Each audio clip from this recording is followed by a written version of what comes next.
The girl threw the plate on the ground in anger. She screamed that she would not eat. The maid froze in place as the girl almost hit her with the saucer. The girl screamed that she would not eat such a thing and told the maids to give her some sweets. She screamed with fury. The maids were shocked. From her scream, they covered their ears because the scream was unbearable. The maid screamed as the girl bit her unexpectedly. They shouted at her to move away and called her a witch. The maid sighed heavily as she found it unbearable to listen to all this. A moment later, they threw her a loaf of bread like a dog. The girl looked at the bread with a smile as she was glad of it. A moment later, she grabbed the bread and looked at him with a smile. The maid froze in shock. They looked intently at the girl who was greedily eating the bread. The maid said that it seemed like she was going to be sick now, and she could no longer stay in such a place. The maid was shocked because the girl gave off a disgusting smell. The maids ran towards the exit with lightning speed as they could not stay near the girl. They were in shock and did not understand how long they had to look after her. They knew that she could not be killed because of the curse. The girl plopped down on the bed with lightning speed and sighed heavily. She was very puzzled and already fed up with all this. The Holy Empire of Trump is a theocratic state in which people chosen by the gods were periodically born. The people chosen by the gods are those who were sent by the High Ones as proof of the promise given to the first emperor who was loved by the gods for his deep devotion. They are born with divine patterns located on their bodies, and together with his revealing, they go to the temple. After this, they pray for the peace of the empire in the temple and make a sacrifice, and as payment, they receive a guarantee of wealth and honor in everyday life. The gods rejoice at the sacrifice of the man they have chosen, and thanks to this, no country dared even envy the powerful sacred empire. This was 20 years ago, but at some point, the rains stopped pouring, the rivers and lakes dried up, the crop failure began, the animals disappeared. The beautiful empire, in one moment, sank into chaos. They said it was the fault of the despicable nomad, the bringer of misfortune, because she spent the night with the emperor, and had even dirtier thoughts. Because of the archbishop's words, the inhabitants of the empire became angry, as expected. The emperor began to complain about the nomad he ordered to find and execute her. So one night, in the light of the moon, the nomad ran without memory. She pressed the baby to her weakened body, running away again and again. Although she was eventually brought to the scaffold anyway, the man screamed in rage that the child must be killed because it contained mixed dirty blood. It was then that the nomad uttered a curse. She said that this curse would haunt them even after death. She cried out that if the blood of her innocent child were to sprinkle the earth, the sacred empire would be humiliated. She said that the drought would overtake them with disease and everyone present would die. As a result, the mother's desperate curse saved the child, and her father, the emperor, locked his own flesh and blood in a damp attic. Following the temple's instructions, a lock was placed to seal the cursed blood. But even after this, the drought continued, and the man chosen by the gods did not appear. The Trump Empire was no longer rich. After all, the chosen one of God, whom they are so diligently looking for, is locked in the attic. She looked at the bread because she didn't think she would be able to eat more than one. She didn't know how old he was. A moment later, the young lady called Aqua. Aqua looked at her mistress and asked if she had called her.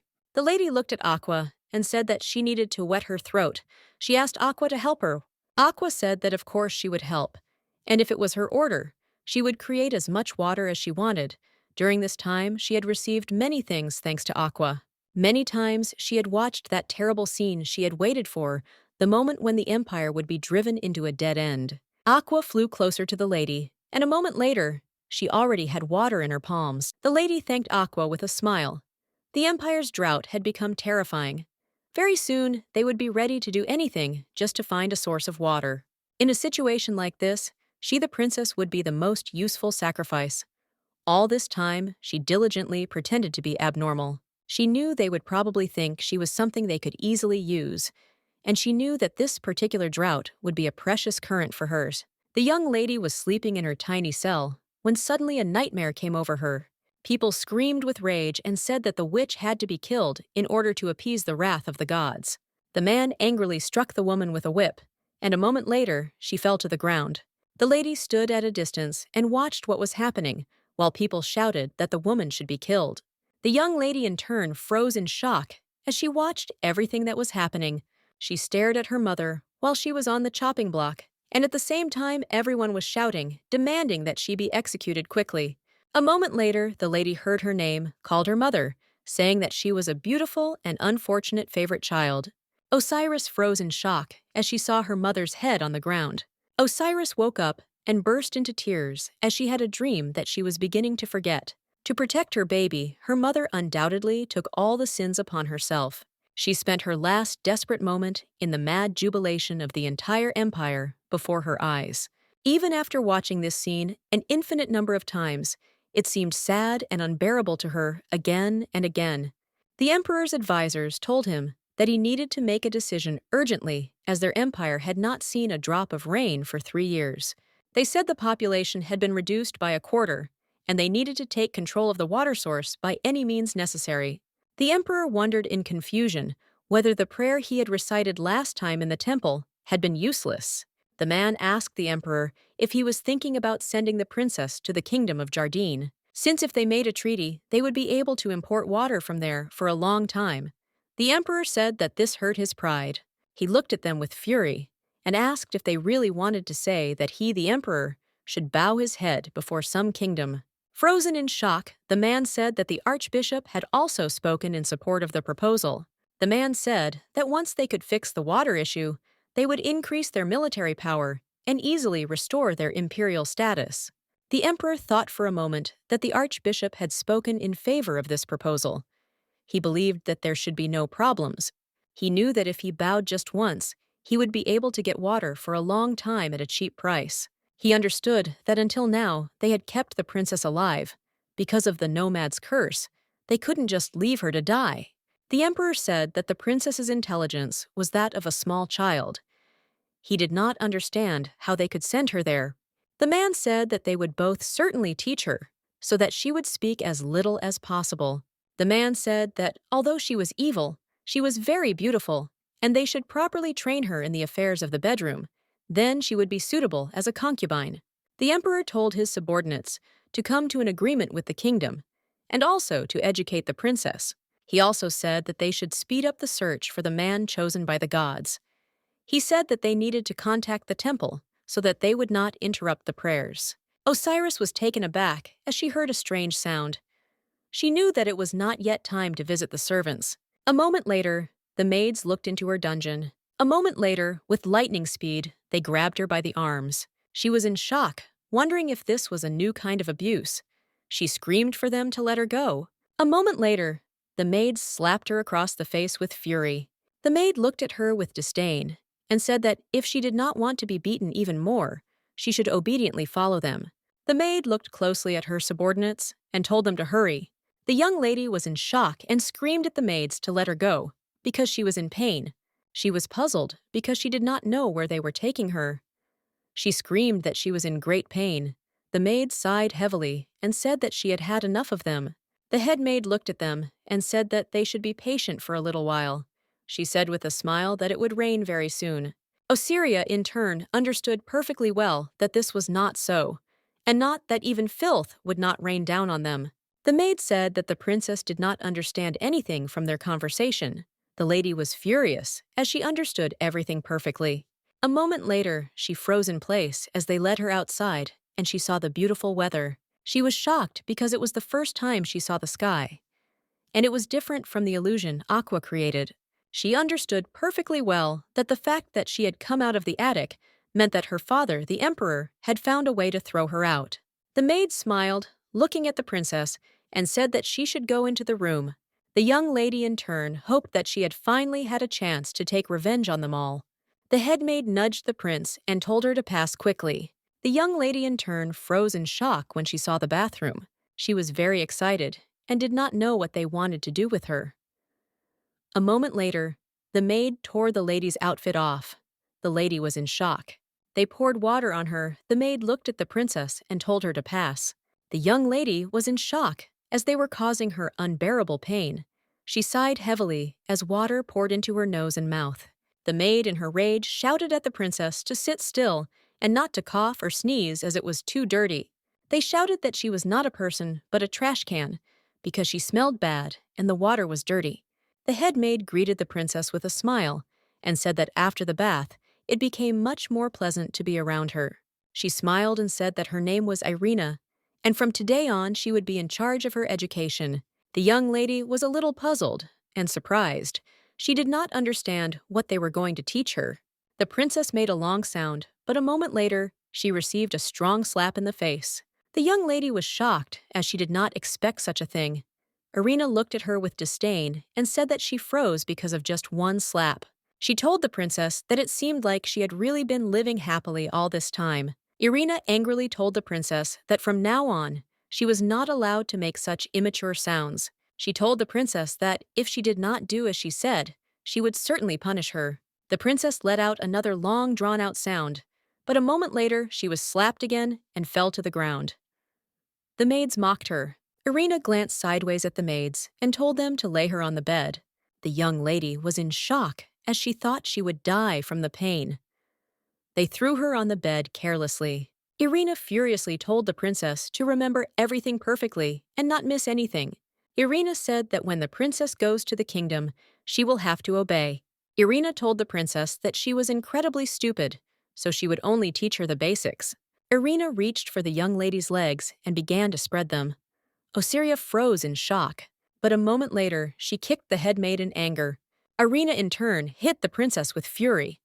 She looked at her with contempt. At the same time, the maid broke the princess's nose. She said that the training would continue until she began to follow the instructions perfectly. Irina looked at the princess with disdain and a smirk and said that if she understood everything, she should lie back down on the bed. The princess agreed with her, but in her heart she promised herself that when the time came, she would kill her first. A spacious room, a huge window, good and fresh food, new clothes. They treated her like cattle right before they sold her. She wondered if they were going to send her away as a plaything for the aristocrats, but she knew that was not the case since the emperor had pride. She knew they couldn't get rid of the princess like that. She assumed they would sell her to another country. She had endured 20 years in a cramped mansion, and compared to that, all this was nothing. A moment later, the young lady called out to her only friend. Aqua asked her mistress if she had called her. She told Aqua that the light around her had become brighter. Aqua said that it was much easier for her to use her power here, since the interference that was there before was gone. She realized that when she appeared in the attic, strange patterns appeared everywhere. She asked if they were holding back her power. Aqua is a water spirit that has been with her since early childhood. She said that she was born to fulfill her wishes and protect the chosen one. She looked at Aqua and asked if she could tell her what happened. Aqua told her many things about this country and its situation, about her mother, who met a terrible death, and about revenge. Aqua said that they were going to send her to the kingdom as a concubine in exchange for cheap imports of water and food. She looked at her friend and asked what kind of place the kingdom was. A moment later, a portal appeared near her. Aqua told the young lady that what she was currently looking at so intently was the capital of the Water Kingdom. Osiris looked closely at her reflection and said that although it seemed like a nice place, the people there were also disgusting. She looked at her reflection with disdain and said with a smirk that she was being sent as a sex slave. Aqua asked the lady if she should kill that maid. When she returned, the lady said that she couldn't do that yet. She sighed heavily and said that the most important thing now was to carry out her revenge. She wanted to get out of this place as soon as possible. Aqua looked closely at the lady and said that everything was correct, and now we need to wait for the moment when the empire itself will lower God's hand. The endless sky and the many mountains were a beautiful sight, as if it was overflowing her. But now she did not enjoy it. She was in shock because she didn't think that just the move would last a whole month. She was riding in a carriage, and she felt very sick. But she knew perfectly well that being seasick in a carriage was better than being seasick on a ship. Every day, she washed her body and put on luxurious clothes, and then was subjected to excruciating beatings. She understood that such actions really break a person because for the first time, she was inside a storm of fear and shame. She knew that everything had to endure, because if she had left the empire herself, then probably another chosen one would have been born. She understood that this should not happen, and she had to receive a reward for her suffering. She wanted to destroy the sacred empire that had forgotten its holiness. She felt very sick, but she was not going to give up. Aqua asked her mistress if she should kill everyone present as she saw how her mistress was suffering. The young lady only sighed heavily. In fact, she wanted to kill everyone right now, but she knew perfectly well that she needed to be patient. She told Aqua that completely breaking off relations with the Empire was just the beginning. She wanted to grow an overwhelming force and make rain fall on the entire world. She wanted to cover the sky with showers that were supposed to fall in empires. In other countries, she wanted to finish it all with her own hands. The young lady looked out the window in surprise as she saw that the royal castle was beginning to come into view. She knew it was a beautiful place, even though the empire seemed beautiful to her on the outside. Even though it was hell to her, the young lady stepped onto the ground with her last strength. She was puzzled and felt ill. She understood perfectly well that in this place her future would be decided. She knew that usually a hostage is presented as a gift to the king. She wanted to fall into the hands of a man they would never have to see. The young lady stood frozen in place as she heard the king being greeted, but she could not see anyone because of the men standing in front of her. The maid pinched the young lady and told her to stand still. The princess could barely hold back her tears from the pain. The princess was shocked, but wondered if the maid would behave like this until the very end. The king said they had come a long way. He asked why they didn't all sit down first. He said they could sit where they were standings. The man asked the king if he really didn't care about the imperial delegation. The king asked with a grin if there was anything that could humiliate them. He said that the greeting was used only in their country. He looked at the man and asked, "Does the imperial delegation really care nothing about the etiquette of his state?" The man was very angry. They did as the king wanted. The lady in turn understood that it was time for them to realize that now the empire would not be as respected as before. The king looked at the princess and told her to come forward. The king looked at the princess closely and asked even if they had problems with water. Wasn't it too much to send the princess as a concubine? He said with a grin that although she was half out of her mind, the young lady in turn froze in place. She understood that since everything had already turned out this way, she needed to pretend to be a little more stupid. She understood that if he found out that she was a complete idiot, then he himself would stop being interested in her. Irina told the king that they knew he was very worried, but the princess was more beautiful than any woman in the empire. Irina said that one incident had made her stupid, but she was still a quick learner. They had trained her so that she wouldn't cause any trouble. The young lady was very angry because she knew that every word Irina said was complete nonsense. She certainly couldn't say that she had gone crazy because she had been locked up since childhood. The man said that due to long-standing trade relations, the emperor was handing over the precious princess to the king. The young lady was a little puzzled. She didn't understand why the king had such a lackluster reaction. She wondered if he didn't like her. She understood perfectly well that this would not work, and she had to stay in the kingdom by any means necessary. Looking at the king, she froze in place, as she did not understand what this unusual piercing gaze was. She froze in place, looking at the floor, as she was very afraid of him. A moment later, she looked at her hand, as she knew that her pattern had lit up, but she knew that no one but her could see the pattern. The king looked at the princess and told her to raise her head and look at him. The young lady froze, as the king was the first person she had ever felt this way about. She wondered if he was really human. The young lady, in turn, obediently did what the king ordered her to do. She, in turn, doubted that he was a man. Strange sensations came over her, and even now it seemed to her as if he was peeling off her entire body. Irina came closer to the princess and called her. Irina looked closely at the princess and quietly said, "Beta, soon I raised my head and did everything as she was taught." The young lady, in turn, understood perfectly well that she needed to continue doing everything as before. The king looked at her intently with a smile on his face. The king looked at the man and said that they had previously said that they needed food and water. The man said that they had requested this exchange as a sign of friendship. The king looked at those present and said that he thought so, but he did not understand why they had sent the princess. He looked at the princess with a grin and asked if the emperor really led a dissolute lifestyle. The young lady, in turn, froze as these words were unpleasant to her. The man looked at the emperor in surprise and asked what he was talking about. The young lady looked at the king intently, as she felt as if these words were aimed at her. He seemed to imply that without her, the empire's problems would be solved, and she wondered what the king was going to do with her.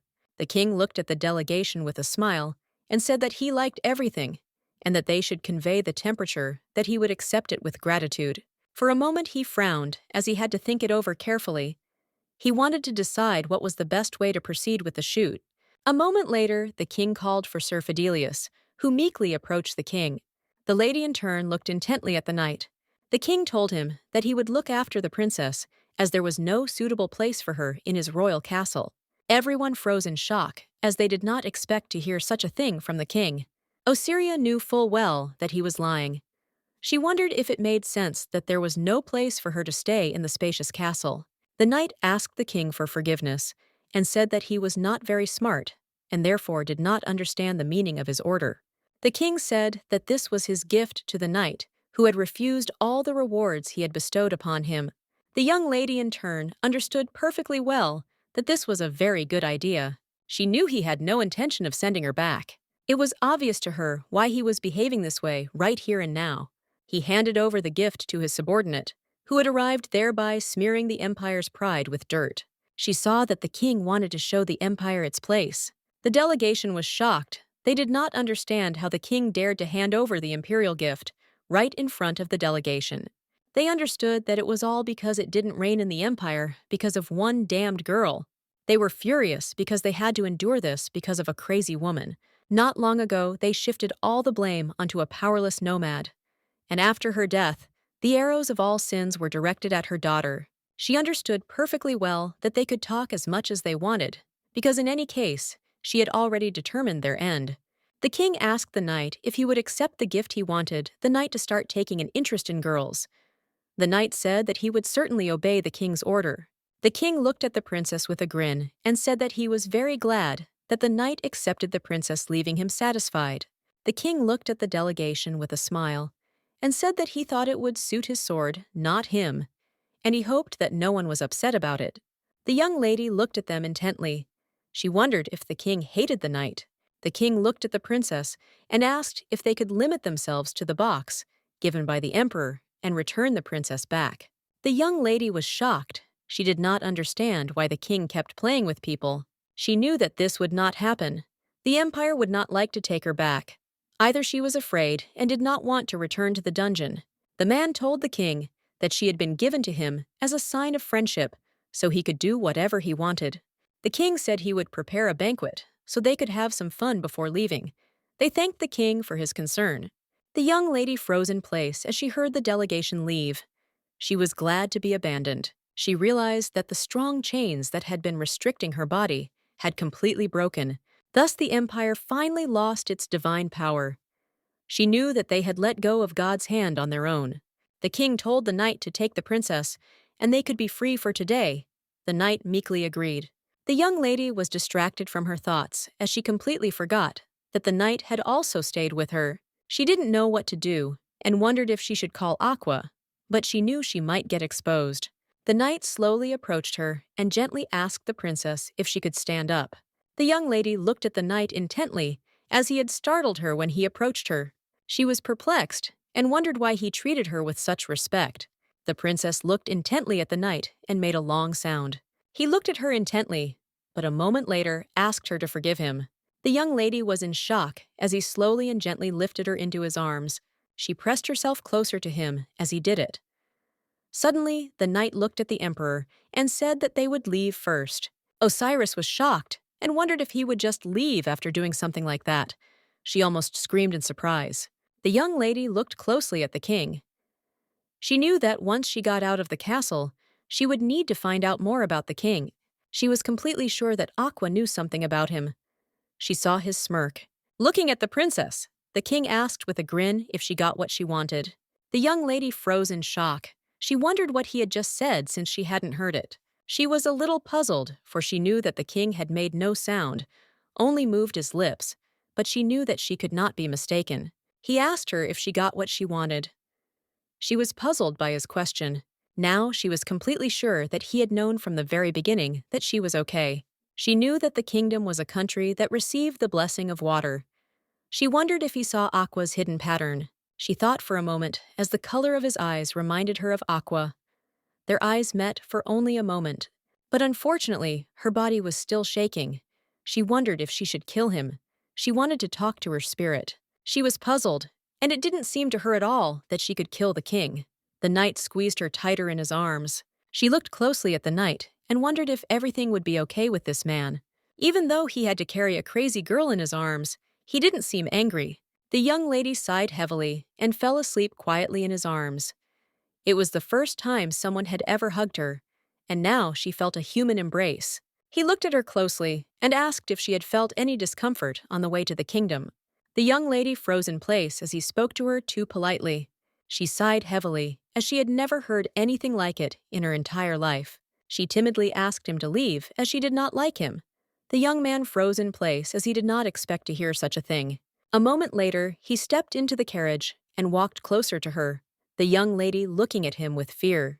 She was in shock and didn't understand why he suddenly approached her. The young man looked intently at the princess and asked in bewilderment if he was really scaring her. She was shocked and wondered if he was going to get mad at her. She thought it was all very strange. The knight came closer to her and looked at her intently. She did not understand why he treated her with such respect. Her heart began to pound as she felt uncomfortable. A moment later, she shouted that she wanted to go home. She pushed him away and started screaming for him to let her go, as she wanted to go home. The knight raised his hand, and the young lady in turn closed her eyes because she thought that he wanted to hit her. He gently placed his hand on hers and asked her not to do that, as the seats were hard and she might get hurt. He said that it must have been very difficult for her to get to the kingdom and that they would hurry up and head to his house first. The lady froze in place, wondering if he really thought she would fall for his stupid acting. She was confident in her ability to pretend. She knew that the further she went, the more carefully she would need to hide her true appearance. She looked at him with a smile and said that she liked the house and she wanted to go home. The knight froze in shock as he looked at the lady and her radiant smile. She knew that he was being kind to her for a reason. She knew that in order for no one to be able to guess her intentions, she had to pretend to be a stupid child who had been ignored for a long time. She knew that in this world, there are no completely and entirely good people. There are only people with good and bad patience. Osiria saw that the man had good patience, and most likely, if he was not irritated, he would not beat her. She understood perfectly well that she still had to be careful with him because she knew that quiet people are scary when angry. The young lady frowned as she felt very ill. She was breathing heavily, and at the same time, she was trembling. The knight looked at her closely because he saw that she was not feeling well. He asked if she was okay, as she looked like she was seasick. He came closer to her, and asking for forgiveness, said that it would be quick. She froze in shock. The young man reached unsuccessfully for the young lady's corset. She trembled and said that she was wrong. He froze looking at her, but did not answer. A moment later, he slowly untied her corset. The young lady sighed heavily and took a deep breath. The knight asked if she was feeling much better, as he thought it was all because of her uncomfortable clothes. He asked her to lean on the other side and also asked her to give him her hand. The knight took the young lady by the hand and slowly pressed on some points on her hand. The young lady froze in pain. She screamed in a hurry that she was in a lot of pain. He looked at her and said that it was not pain. She trembled and told the knight that she was wrong. She looked at him with tears in her eyes and said that it hurt. The knight slowly let go of her hand. He looked at her closely and said that he thought she was feeling very seasick. He asked tenderly why they didn't walk. The young lady froze in shock, wondering if this man was a fool. She understood that he was trying to talk to a person who did not understand the words. She was shocked because no one had ever asked her anything before, because they knew it was just a waste of time. She saw that he didn't look stupid enough not to realize it, wondering if he was trying to test her. He said that it was not far to the house and they could walk. He asked if she minded. The young lady sighed heavily and said that she would go on foot. She wanted to get out of the carriage as quickly as possible. The maid said with a smile that she had other things to do, and she had to go. But if the lady needed anything, she could ring the bell. The young lady froze. She turned around because she heard some rustling. She looked intently at the young maid who was peeking out from behind the door. The maid looked at the lady with a smile and said that she would return a little later so the lady could rest. The princess was in shock and did not understand what kind of child it was, and her head was ringing from the noise. She was surprised and could not even imagine that the servants would be so kind to her. She looked closely at the bell that was in the corner. The young lady sighed heavily and, sitting on the bed, called Aqua. A moment later, she squinted as a very bright light illuminated her. She was surprised and did not understand what was happening. A moment later, the young lady froze in place as she saw Aqua in all her beauty. Osiria looked at the spirit in surprise and asked if she really was Aqua. Aqua said that it was of course her, and thanks to coming to the kingdom overflowing with water energy, she had finally returned to her true form. The young lady looked at the spirit in surprise and said that she unfortunately did not know whether Aqua was a boy or a girl. Aqua said with a smile that she has no gender. Aqua asked her mistress if she felt that her connection with the empire had finally been severed. She said with a smile that of course she felt it, and had no idea that she would be so happy with the feeling of freedom. Osiria said that now all that was left was to get out of this place. Aqua asked why she needed to leave. Osiria looked at her and said that she was sold to this country. She said that, unfortunately, she could not become free. Aqua said that if that was the problem, she would try asking the king. The young lady was surprised. The princess looked at her and asked if she knew the king. She said she thought he saw the pattern she had hidden, and it seemed he had seen through her game. Aqua smiled and said that everything would go well. The young lady was surprised and did not understand why. Osiria understood perfectly well that she knew everything, but was beating around the bush and changing the subject. She said that she did not want to ask the king for anything, as he was very suspicious. Aqua sighed heavily and said that since the mistress said so, she would follow her will. She said that the kingdom was the best place in the world. Aqua said that there was no bad energy coming from that night. The young lady in turn understood everything perfectly well, but for some reason she felt uncomfortable. She knew she would be much better off if he treated her casually. Aqua flew up to the lady and said with a smile that she no longer had to pretend. She said about her mistress that she had sacrificed a lot up until now. And now Aqua wanted her mistress to live as she wanted. She said that she would like the owner not to deceive anyone and to live in a world where there was happiness and she would be surrounded by care. The young lady was amazed. She was pleased to hear such warm words. She felt as if soft feathers were enveloping her heart. A moment later, the young lady froze in place, suddenly shuddering. She looked to the side and froze in shock as she saw her mother's severed head. She heard her voice. She said that she would stay here for a while and continue to behave in this manner.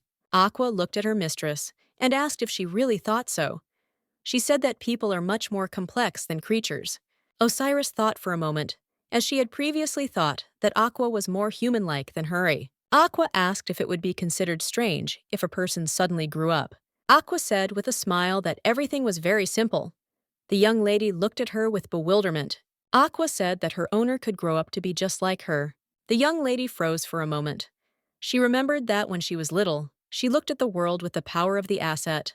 Back then, she learned one thing after another. She wondered if Aqua was telling her to do everything in the same order now. She thought about it because she knew it would take time, but it was a good way. Osiria looked at Aqua and asked if she really wouldn't tell her about the king. Aqua was taken aback. A moment later, they froze in place as they heard the maid calling for the princess. Aqua said that it seemed like someone had come, and she was already tired, so she would return to the pattern. The princess understood that she would have problems because she spoke too loudly. She nervously chewed her fingers. The maid calmed her down. She asked the young lady for forgiveness and hugged her tenderly. Osiris looked closely at the maid, for she was sure that she had grown up with good people and had never been spanked. The maid told the princess that she touched everything with her hands, and if she put them in her mouth, she would get sick. The young lady looked at the maid in surprise and asked if she really couldn't do that. The maid looked at the princess with a smile and said that she was a good girl and that everything was just like that. She smiled and asked the princess to call her by name. The young lady froze in place as she did not expect this. She wondered if Mary was speaking so abruptly on purpose. She wondered if the maid was afraid that she wouldn't understand her. The young lady looked at the maid intently. She did not understand what she wanted from her. The princess understood that the maid would not leave her alone so easily. A moment later, she called her by name. The maid hugged the princess with a smile, as she was very glad that she called her by name. The young man thanked Mr. Midhir for agreeing to the meeting. Medhir said with a smile that he could not resist the opportunity to try the new rare tea. Medhir said that this was his house, and it was very difficult to get an invitation to it now. He looked closely at the young man and said that it seemed that something had happened that he was having trouble coping with. Medhir asked if this had anything to do with the Trump Empire princess. He understood perfectly well that now he needed the help of the elder, who stood almost at the very head of the royal palace. Medhir sighed heavily and said that he saw the state the princess was in as she looked like a little child. But what worried him more was how depressed she looked and the high probability that she had grown up in an inappropriate environment. He knew that for a long time there had been some not-so-good rumors about the princess. They knew that in the empire she was called damned, and the whole motherland hated her. Medhir said that the empire had always relied only on God, and unfortunately, now their anger had turned on the princess. They were very sorry that she became a sacrificial lamb, and completely unaware of anything. He knew that the king was initially going to refuse this gift, but suddenly changed his mind and accepted the princess. They were puzzled, and did not understand why the king suddenly changed his mind and accepted her. They knew that he loved fun, but he also cared more about the people than anyone else. They did not understand why, despite all this, he accepted the princess. But the most important thing was that he could not guess the reason why he handed the princess over to him. He wondered if the king wanted to see him in trouble. He looked at the doctor and asked if there was any chance that the princess would return to her original state. He said that she gets scared, even when she just makes eye contact with him. He understood that the princess would live in this estate, and there would be many problems if she continued to be afraid of him to such an extent. Medhir smiled and said that he now understood why he was called. The young man smiled, looking at him, and said that he was a doctor and should know how to deal with mentally ill people. Medhir looked intently at the young man and told him to try to teach her to speak first. He froze in surprise. He looked at the doctor in surprise and asked what he was talking about. The doctor said that it was not difficult. The doctor said that if the princess's development had stopped at the level of a small child due to shock or the environment, he would not be able to cure her. But if she hears a lot of different words and sentences and experiences strong emotions, she might feel better. The young man was shocked and wondered if this could concern him too. Sir Fecadelius was alarmed and puzzled, for he knew that all day long the only time he had opened his mouth was to answer His Majesty's questions and give orders to the knights during training. He wondered if he really needed to teach her to speak. The doctor looked closely at the knight, as he knew that he was known for his silence, so this task would probably not be easy for him. He was puzzled because he understood perfectly well that it would be easier if the matter concerned not words, but a sword. He remembered her and her fragile body. He was puzzled because he saw that she was very thin, like a fallen branch, and light as a sheet of paper. He had never met such a person in his life. No matter how much he thought it was impossible for him, Sir Fidelius sighed heavily and said that he would rather have Mary and Pedro handle everything. He said that they would like the princess better than he did. Medhir looked closely at the knight and said that, of course, he was free to decide everything as he wanted, but he should not forget about his position. Looking at the knight, he said that, although the princess was in a terrible state, she was still a princess from another country. Medhir looked intently at the young man and said that excessive interest and unnecessary displays of love would all become poison for her. He sighed heavily and said that if war broke out with the empire, the princess would be the one he would be obliged to kill first.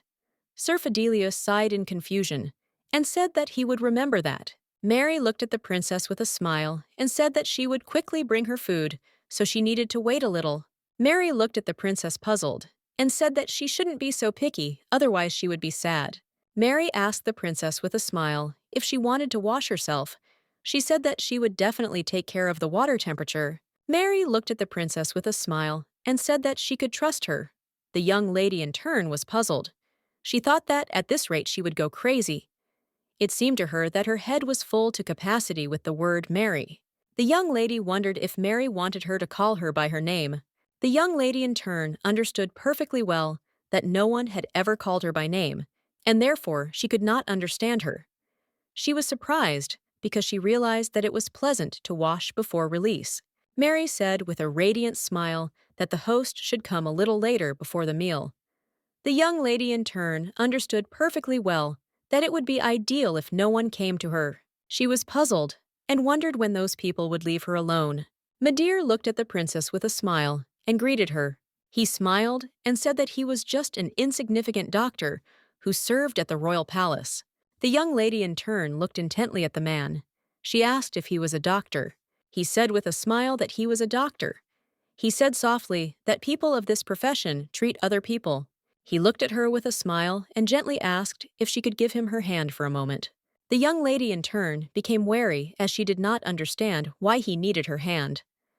A moment later, she froze in place as she heard someone's voice. Aqua told her master not to be scared, since it was her.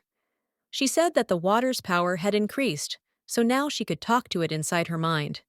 She said that she could now use a wider variety of spells. Aqua said that a person who has God's pattern is able to borrow God's power. The young lady looked at the doctor intently as her spirit's words calmed her down. He looked at her intently and told her to give him her hand quickly. A moment later, the young lady finally extended her hand to him, and the doctor asked the princess what she usually ate. She looked at him in surprise, but he said he was talking about food. The young lady decided not to break her role and said with a smile that she did not like hard bread. She liked sweets. She asked them to give her sweets. The young gentleman looked at the lady intently. He was furious and could barely contain his emotions. The doctor was silent for a moment and did not answer. The young lady looked at them in surprise as she did not understand what had happened. She froze, not understanding what had happened to the atmosphere. She wondered if she had said something wrong. Mary looked sideways at the princess and said that she would be back soon. She smiled looking at the princess and said that the princess could have a good time alone. The princess agreed with the maid and told her to come back. A moment later, the princess called the maid by name. Mary was shocked and ran up to the princess like lightning and hugged her tightly. She said with a radiant smile that she would quickly return to the princess. The young lady was in shock in turn. She couldn't breathe, and it was infuriating her. Osiris was in seventh heaven, as the maid had finally left, and she was left alone. The young lady was in shock, as she was very tired of such people. A moment later, the princess used magic and told Aqua to come out quickly. With lightning speed, the princess grabbed Aqua and shouted at her. She wanted to escape from the estate. Aqua looked at her mistress in bewilderment and asked why she suddenly wanted to do such a thing. The young lady in turn was puzzled. She shouted that no matter how hard they tried, she could not get used to these people. Aqua looked closely at her mistress and said that they were all very kind and polite towards the princess. The young lady sighed heavily and asked what difference it made to her. She looked away into the distance and said that she didn't care. She thought for a moment, as she initially felt uncomfortable about pretending to be a little child in front of them and deceiving them. She looked at her friend and said that the important thing was that now was not the time for all this. She knew that she needed to escape and take all the remaining water from the empire. She looked at Aqua and said that they did have something they had to do. Osiris said that first they must dry up the rivers and lakes that she had maintained for her life.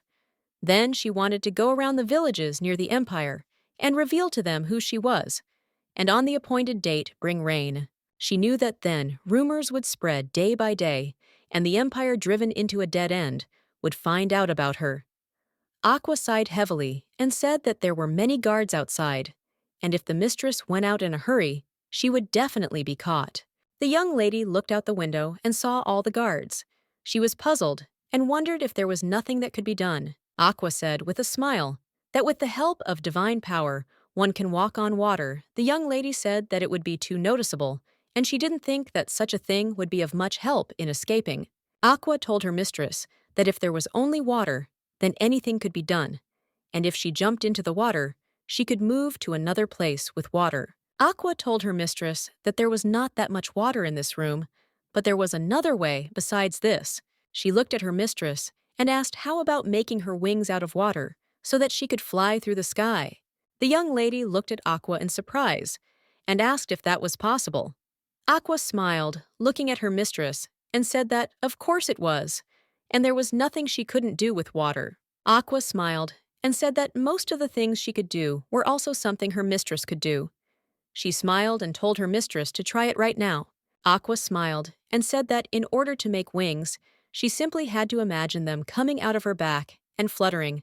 The young lady was shocked, wondering how it was even possible to imagine such a thing. Aqua asked her mistress if she was ready to take off. The young lady looked at her in surprise and asked if it was really. Now Aqua smiled and said that she would be free after all she had spent her whole life in the dark attic. The young lady froze in place as she knew that this was exactly the case, and with the speed of lightning, she opened the window. She told her friend that she did not know what she was talking about, but she would try anyway. She looked at her friend closely and said that she didn't know if it would be wings or something else, but she was going to jump out of the window with them. The young lady stood on the balcony for a while. A moment later, she told the activist that she was ready. She looked sideways at Aqua and told her to make her wings now. Aqua looked closely at her mistress and asked if she would come back later, as she was very worried that her mistress might fly too far. The young lady looked at Aqua with a smile and asked what she was talking about. She said that she would just fly away and never come back again. She asked Aqua if she had forgotten how she had endured all this time and waited for this moment. Aqua was shocked, as she didn't expect this. Osiria told Aqua that Beta was also following her. Aqua worriedly shouted to her master to wait there for a bit, as she was doing everything too fast. Aqua screamed, but it was all in vain as the young lady jumped out of the window with lightning speed. But a moment later, the young lady was floating in the air with beautiful wings behind her. The young lady was shocked and very happy because she understood that she had won. She was shocked and could not believe that she could really fly in the sky. She said that she would be able to fly freely to any point in the world. But a moment later, her wings began to disappear little by little. She began to fall, and Aqua looked at her mistress very worriedly and called her. Aqua screamed and called for her mistress, but it was all in vain. The young lady in turn fell to the ground with lightning speed. She was in shock and wondered what had gone wrong. Osiria wondered if she was really going to die like this. But a moment later, she opened her eyes and saw that she was all right. Turning around, she saw that she was sitting in the water. But after she touched the water, she started to fall. Aqua rushed to her mistress, and with tears in her eyes, asked her if the young lady was okay. Osiria sighed heavily and said that she was fine, but she really thought she was going to die. Aqua asked the owner if she was hurt anywhere. Lady said that fortunately she only hurt her butt a little, and that's all. Aqua cried and said that it wasn't her doing it as the power suddenly weakened. Osiria looked at Aqua with a soft smile and told her not to worry, so much as she did not think that Aqua was to blame at all. And all this happened because she was in a hurry.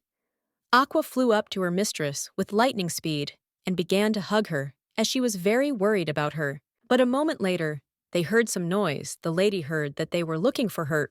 Osiria glanced sideways into the distance and told Aqua to hide quickly as people were approaching them. She heard someone approaching and saying that the princess had fallen out of the window. The young lady in turn was puzzled. She understood that she would have problems because she had made too much noise. She knew that they would definitely want to interrogate her. She was excited and did not know how to justify herself in this situation. A moment later, young people ran up to her and asked excitedly if she was okay. Mary wanted to know if she was hurt anywhere. The young lady in turn froze in place, not knowing how to react to this. She did not understand why the maid was crying in front of her and not angry. The maid, with tears in her eyes, told the princess that she was very glad that the princess was okay and not hurt. Fidelius came closer to the young lady and asked the maid if the princess was hurt anywhere. Mary said that the princess was fine, and it seemed that she fell on a pile of grass. He looked at her closely and asked what she had been doing. He was very glad that she was not hurt. She looked closely at the young man and realized that her body had been given to him by the king himself, and he would be in trouble if it was damaged. She sighed heavily, for she thought that he was a very stupid knight. Fidelius tenderly lifted the princess in his arm and told Pedro that he should just in case contact the doctor so that he could come to them tomorrow. Pedro looked at the young gentleman and said that tomorrow he would call the architect and find out if something like the fittings could be done. Fidelius looked intently at the butler and said that it would be better that way. The young lady froze, looking at everyone present. She didn't understand why they were looking at her like that. She knew that Aqua had always been with her, and she was her only family, so her excitement was obvious. The young lady froze, looking at the maid. She understood that all these people were in no way connected with her. She did not understand why they were so worried. She wondered if it was possible to start treating a person so friendly in just a few days. She was sure that the maid had some hidden intentions. Osiris didn't know why, but she still felt like she shouldn't be here, like she was standing on a thorny vine. He looked at her intently, as he was confused. He wondered what she was even thinking that she jumped out of the window. Fidelius was very worried and hoped that she did not jump out of the window on purpose. He wanted to forget about it, because he thought that it probably all happened by mistake. He understood that, even though she had the mental age of a child, she was able to understand if she was being treated badly. He understood that she could simply want to run away, or that no one had ever told her about what could be dangerous. He thought that perhaps she needed training. The doctor looked closely at Fidelius and said that unfortunately, the princess had the consequences of bullying. The young man froze in place from shock. The doctor told him that she had probably been exposed to them regularly for a long time since she had fresh wounds on her body. She was underweight, had malnutrition, and also anemia. Midir sighed heavily and said that it seemed to him that no one had been watching her for a very long time, but despite this, he did not notice any obvious illness. The young man was shocked by what he heard, looked at the gentleman, and asked if she was not a princess. The doctor sighed heavily and said that because of the curse she had received, the entire empire hated her. He said that the environment can have a very detrimental effect on the human body and soul.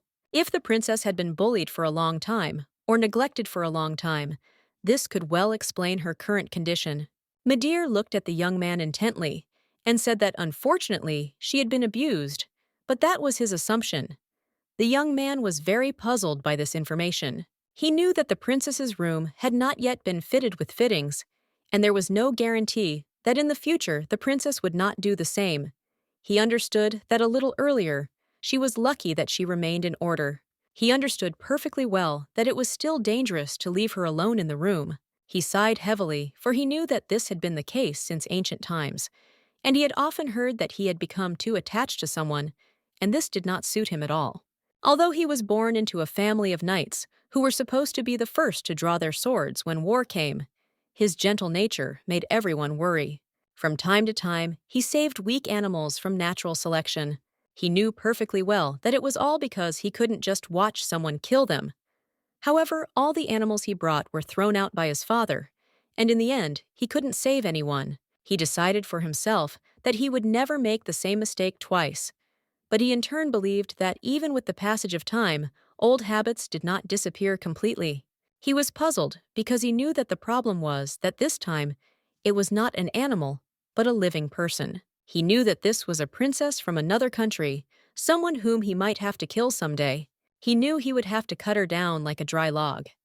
He knew she could break from a slight push. He couldn't look at her without pity, and he was unable to take his eyes off her. He understood perfectly well that even though that frightening father was no longer around, he now had a person whom he swore to protect. He knew that his heart had taken a certain side, and the balance of the scales had been upset. He knew the balance had shifted only a little. Fidelius hoped everything would be all right. He knew that if he only stepped where he could, albeit with difficulty but with determination, control his feelings, then someday having received an order, even if he doubted he would be able to find the sword. He supposed he could only hope that His Highness the King would not order his blade to be turned on her. He sighed heavily as he was puzzled that at such an age he was making a wish like a little child. He knew that if they had met in a situation other than their necks being tied together, he might have been able to think of a slightly better endings. The young man sighed heavily, not knowing what to do, as this situation was very burdensome for him.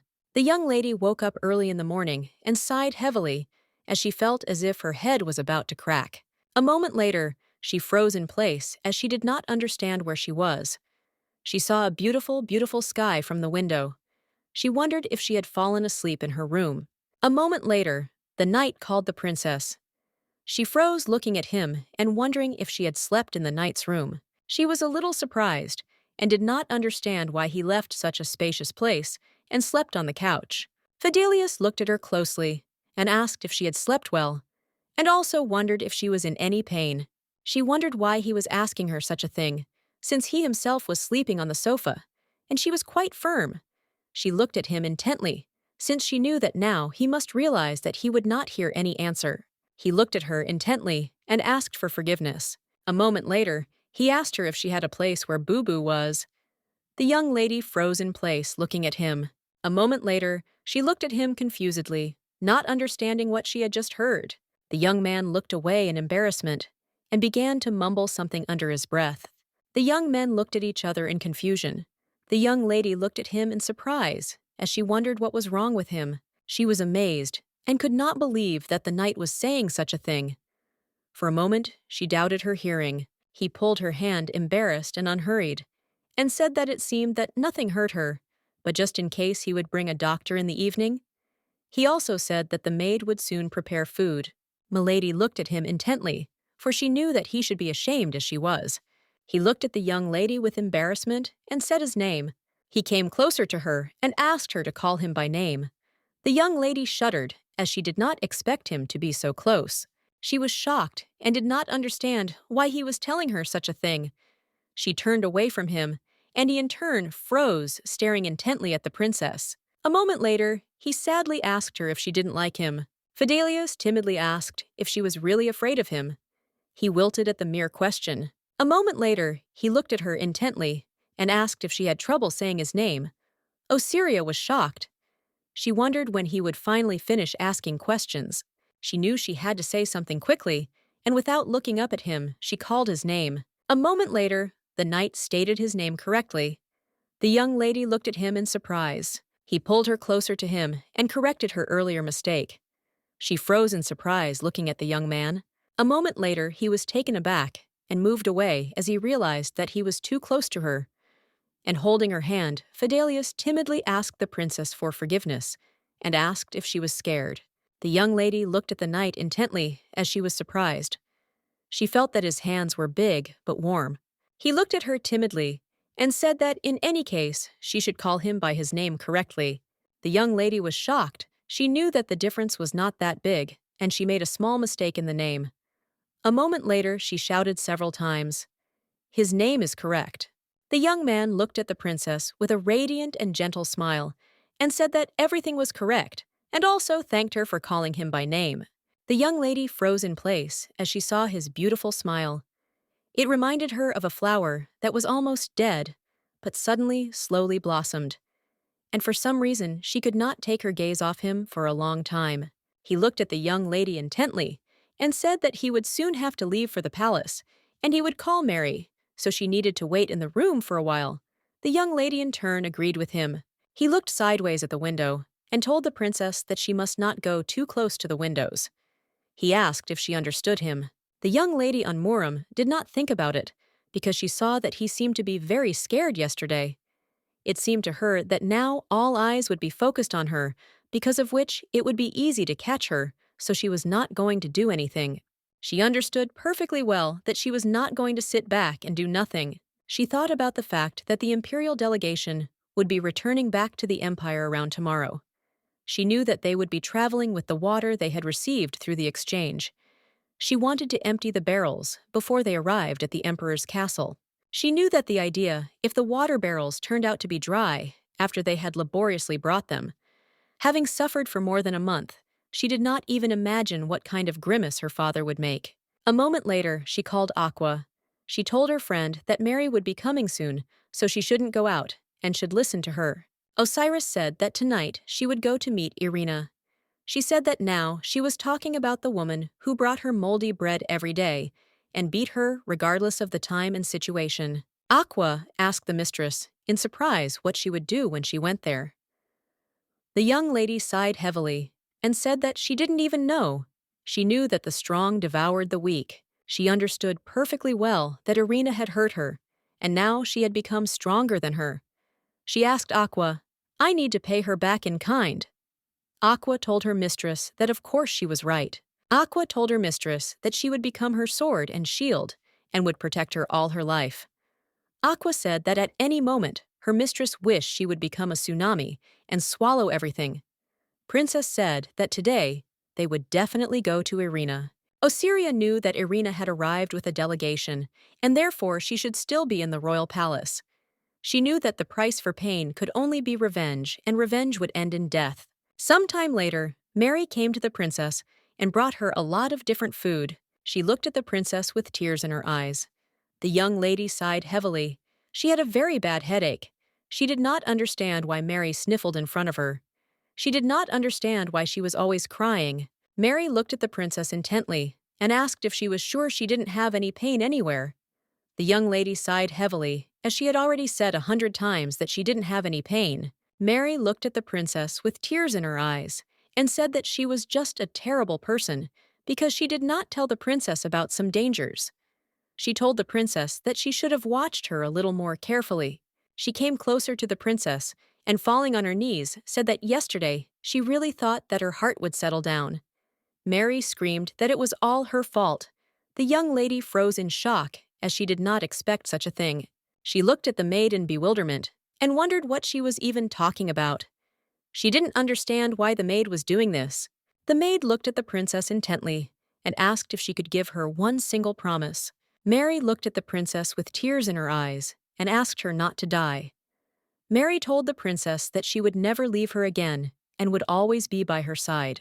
Mary asked the princess to promise that she would always be by her side. The young lady froze in shock, as she did not expect to hear such a thing. The young lady looked closely at the maid, since from the moment she arrived at this estate, everything was filled with things that were incomprehensible to her. She didn't understand why Fideltus left the spacious bed and slept on the sofa. Why Mary was sad and happy. She didn't understand why her heart suddenly ached so much. She only knew one thing, that if no one explained it to her, then she would not understand anything. In any case, she knew that now her primary task was to calm Mary down. She looked at the maid with a smile and said what she promised her. The maid in turn beamed with happiness. The young lady looked closely at the maid. She saw that she and the master were the same. The maid smiled and said that she would prepare a bath for her. The young lady sighed heavily. She knew that it would have been better if they had introduced her to another maid. She knew that, compared to the size of the estate and the number of rooms in it, the number of servants here was very small. She understood that the young master did not have a family. She had a feeling that the smell of people here was only in certain places. She really could not understand them. The king looked at the young man intently and said that he could come in. The king looked at the young man with a grin and asked if he had had a good night last night. Fidelius looked at the king intently and said that the princess slept without any discomfort, and he could say the same about himself. The king looked at the young man and said that the princess was surprisingly beautiful. The king asked the young man if he really meant to say that even looking at her, he did not lose his former calm. The king looked at him intently and told him to answer honestly. Fidelius knew perfectly well that if he played along with the king, there would be no end to it even once. So in this situation, the best option was to not react. He looked at the king closely and said he thought that the princess was very weak, and it seemed that the princess had been rather poorly fed. And also, after the doctor's examination, they realized that the princess had been greatly abused. The king looked at the young man in surprise and asked what he was talking about. Fidelius said that Mary's maid also reported that when she washed the princess, she saw many wounds all over her body. The king looked at him intently and said that the princess surprisingly obeyed him well. The young man sighed heavily and said that this was not so, and most likely she was afraid of him. The king looked at the young man intently frowning. A moment later, he asked the young man with a grin if he knew the easiest way to tame an animal or predator. Fidelius looked at the king with bewilderment and asked if he didn't need to show him that he was above him. The king said with a grin that of course that was the surest way. A moment later, he came closer to the young man and said with a grin that it was easier to treat a wounded animal, and all because after the crippled animal received warmth, it could no longer live without it. The king said that after the animal felt the warmth it had never known in its life, it would never be able to leave the one who gave it. The young man looked at the king in surprise and asked in bewilderment, speaking of the mutilated animal, whether he really meant the princess.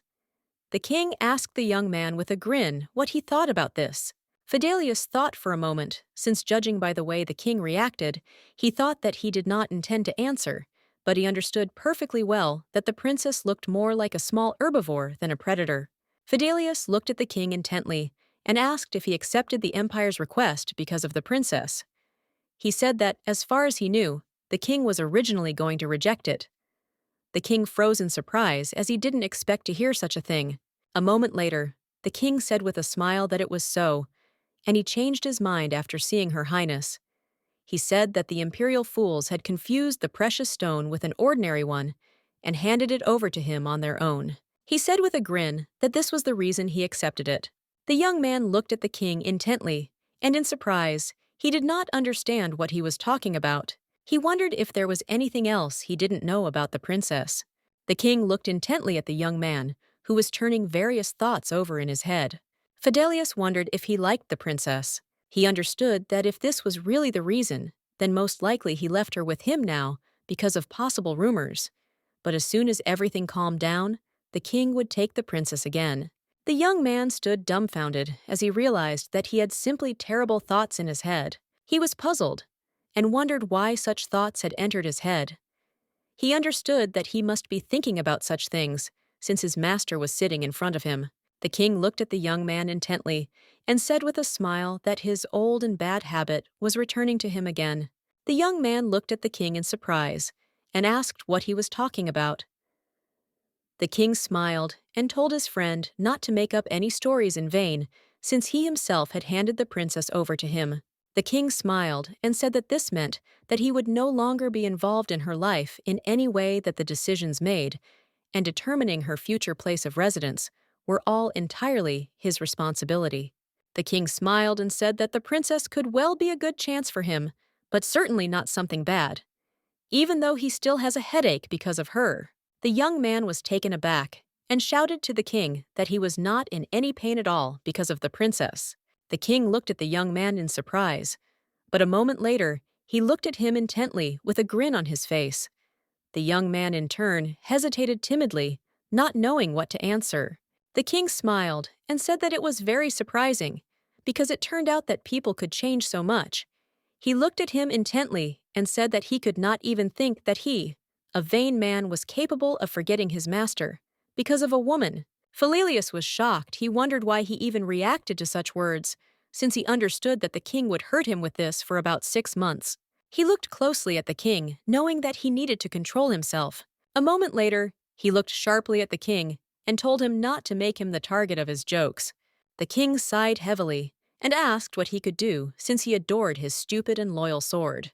Fidelius sighed heavily. He had once been deeply touched by such words. The king smiled and told his friend that he believed that he could cope completely.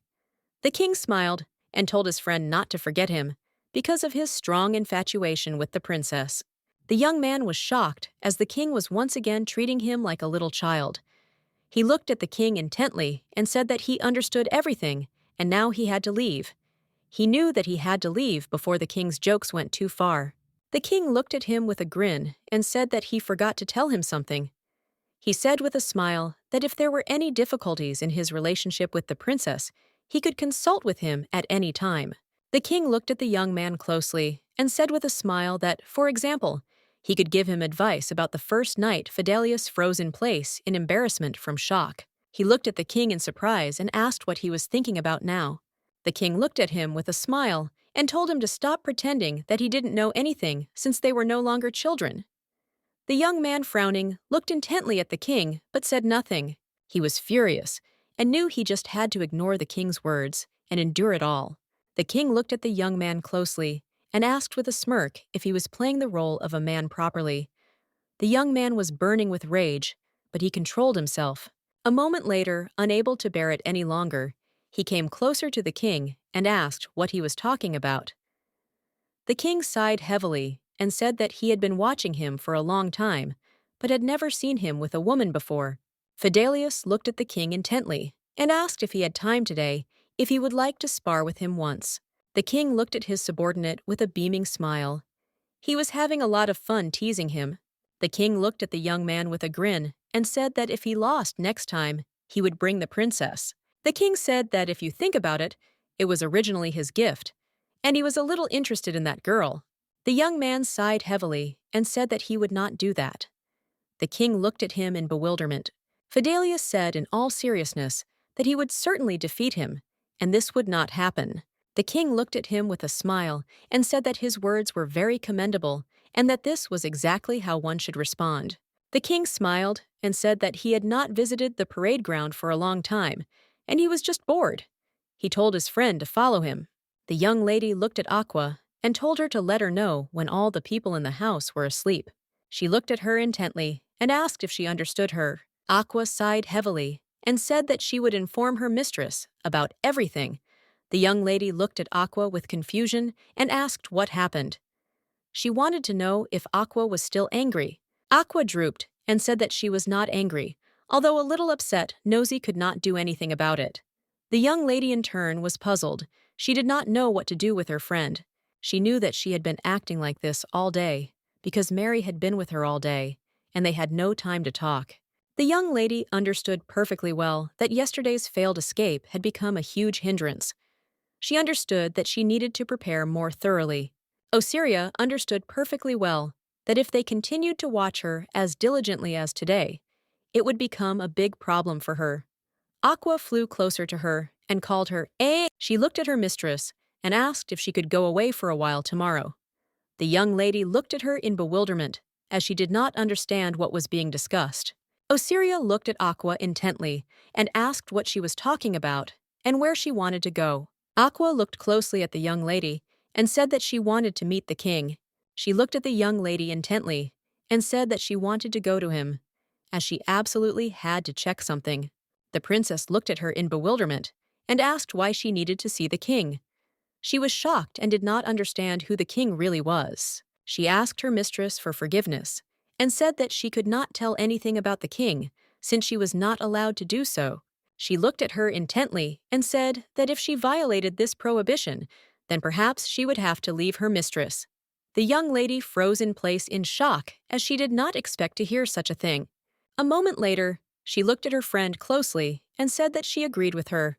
The princess asked her if she would return in the evening. She said that, of course, she would return. The young lady knew perfectly well that she had no choice but to trust her and wait. And besides, she didn't want to cause Aqua any inconvenience. Aqua looked closely at her mistress and said with a smile that from tomorrow she would teach her to control water. The young lady in turn wondered if she too would finally be able to control water. She hoped that she would succeed and that she would finally be able to achieve her goal.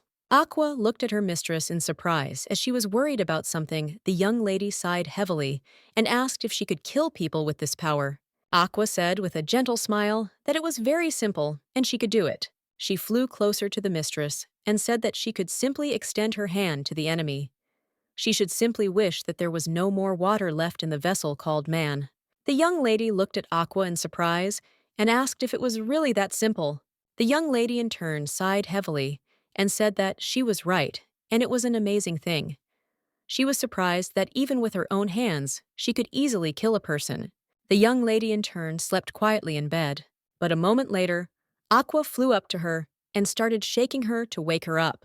Aqua looked closely at her mistress and said that everyone had fallen asleep except for the patrol soldiers. The young lady glanced sideways at Aqua.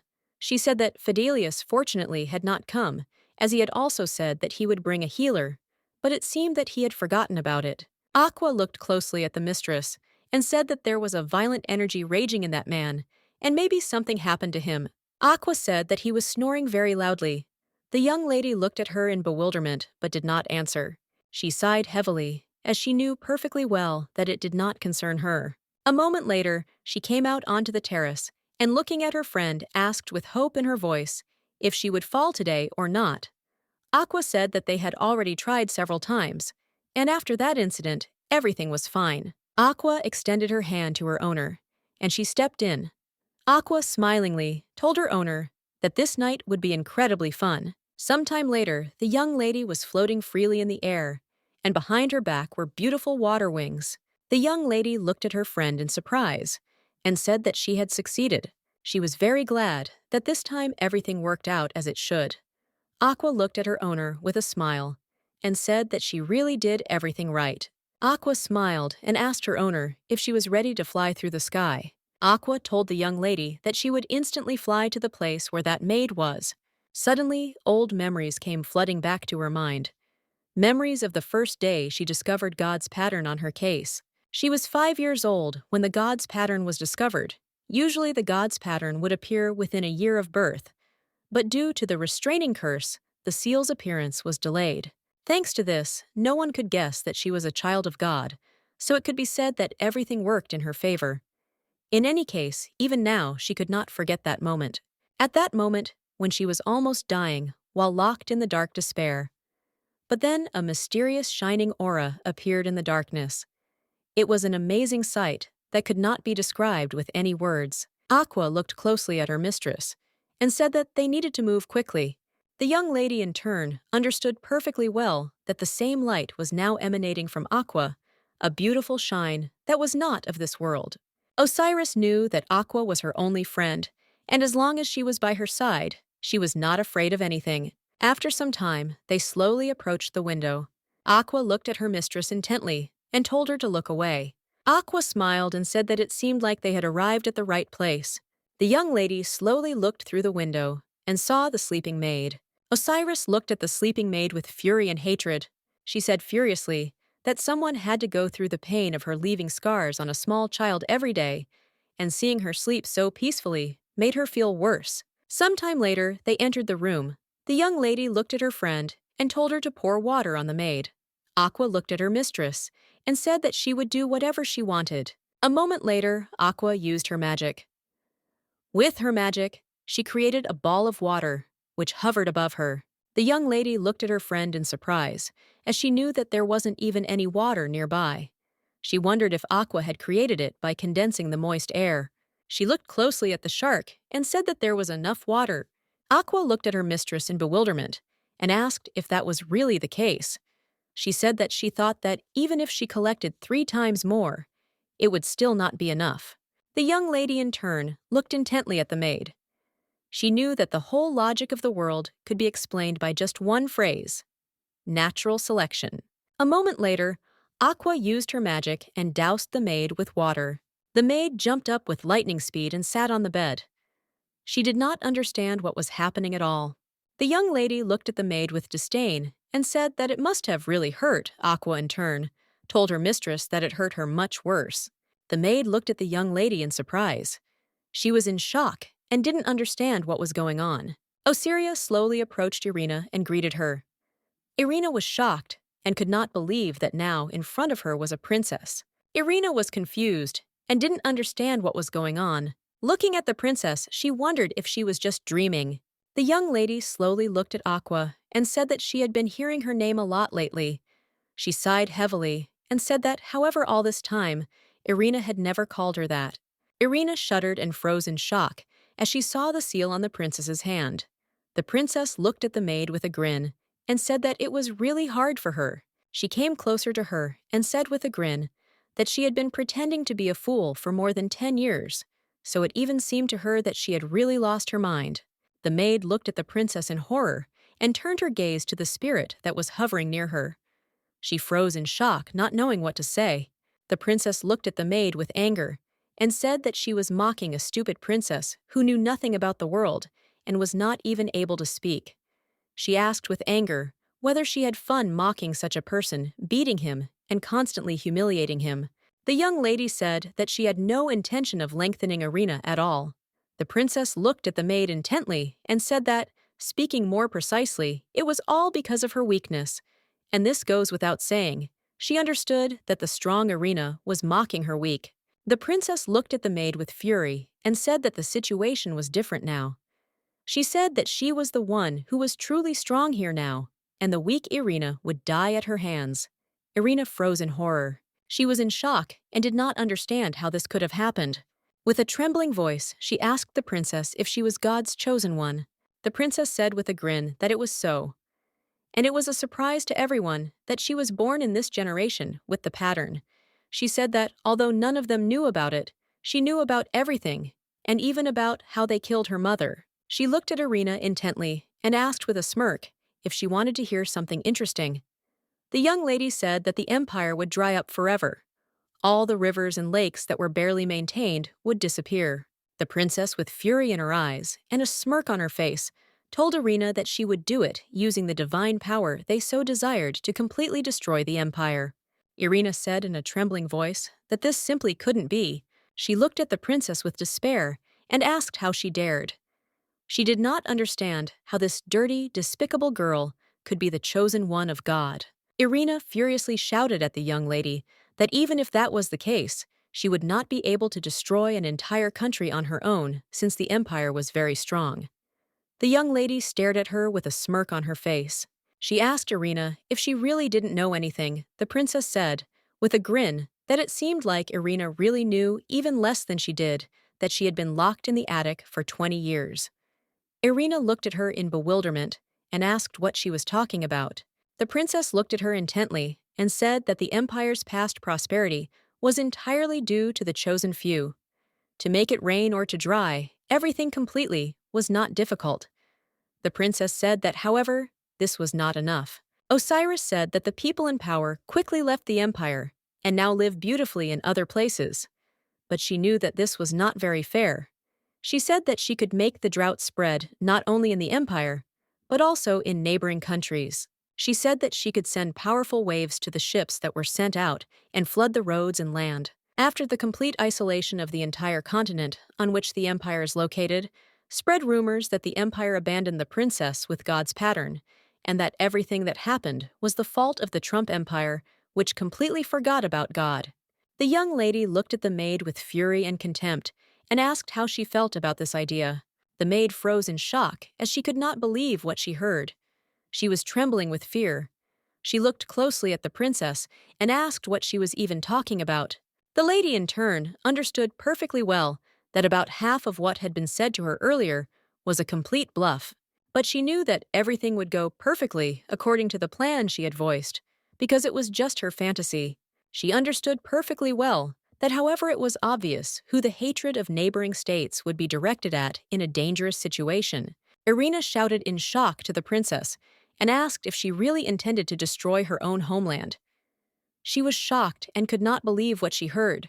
The princess looked intently at the maid and calmly said that she was going to do it since she had been talking about it for so long before she was free. The maid froze in place from shock. She was very scared. The princess said with fury that all her life that dirty and cramped attic had been everything to her. She looked at the maid intently and asked if the humiliation of one country would not be a suitable compensation for all the suffering she had to endure. The maid was shocked. She said in a trembling voice that it was murder. Irina screamed furiously that the princess wanted to commit murder using the power given to her by God. She screamed that the princess wanted to kill people with the power of salvation. She screamed and cursed the princess. The princess looked intently at the maid and, sighing heavily, said that everything could be as she said. She slowly approached the maid and asked if God gave her strength, and in the meantime they locked her up, beat her, and threw rotten bread as a handout. Shouldn't they be punished in this situation? Osiris asked with fury why, when she had a fever, they never covered her with a warm blanket. She looked at the servant with disdain and said, so that she would answer her immediately.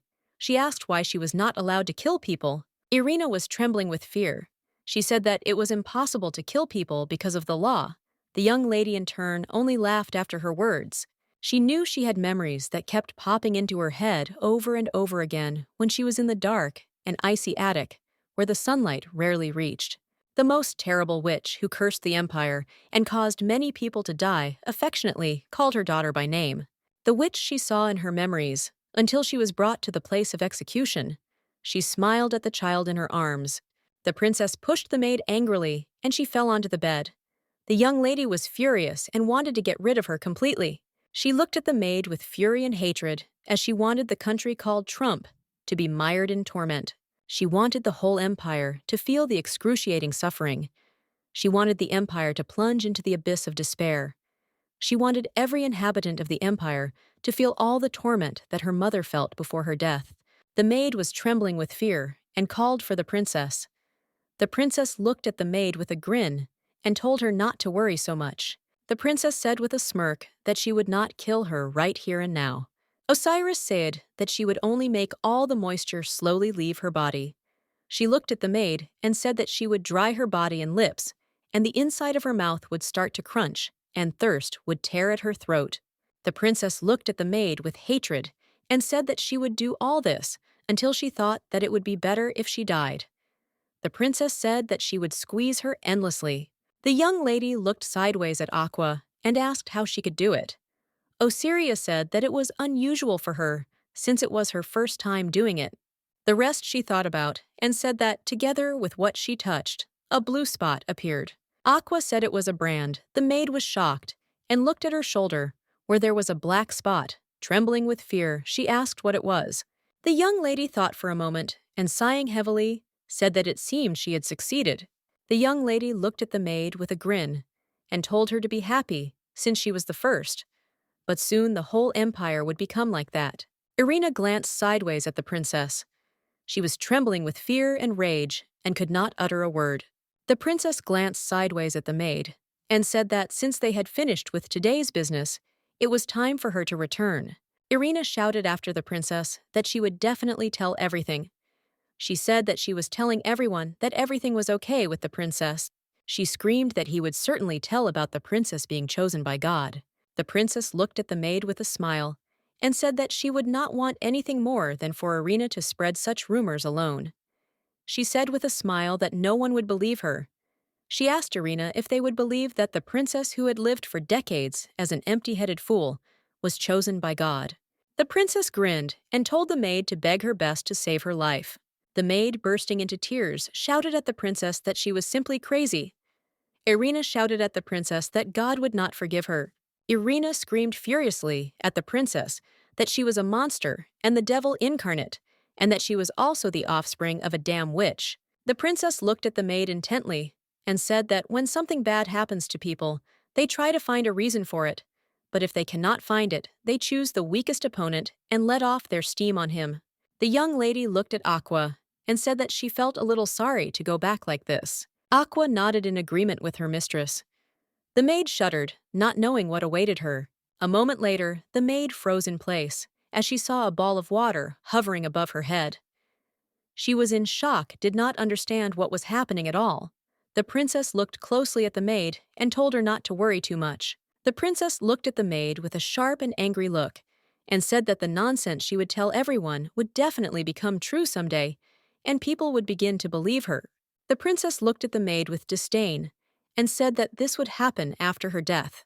Moments later, at the princess's command, Aqua used her power and doused the maid with water. The princess looked at the maid with a smile and said goodbye to her. She said that now she was glad that the maid looked as she should. As she left, the princess heard the maid begging her for salvation. Some time later, the young lady looked intently at the maid. She sighed heavily as she realized that she had finally done it with her own hands. She made the woman who beat her day after day feel the same horrors and fear that she felt. The princess understood perfectly well that the death of the maid would not come soon.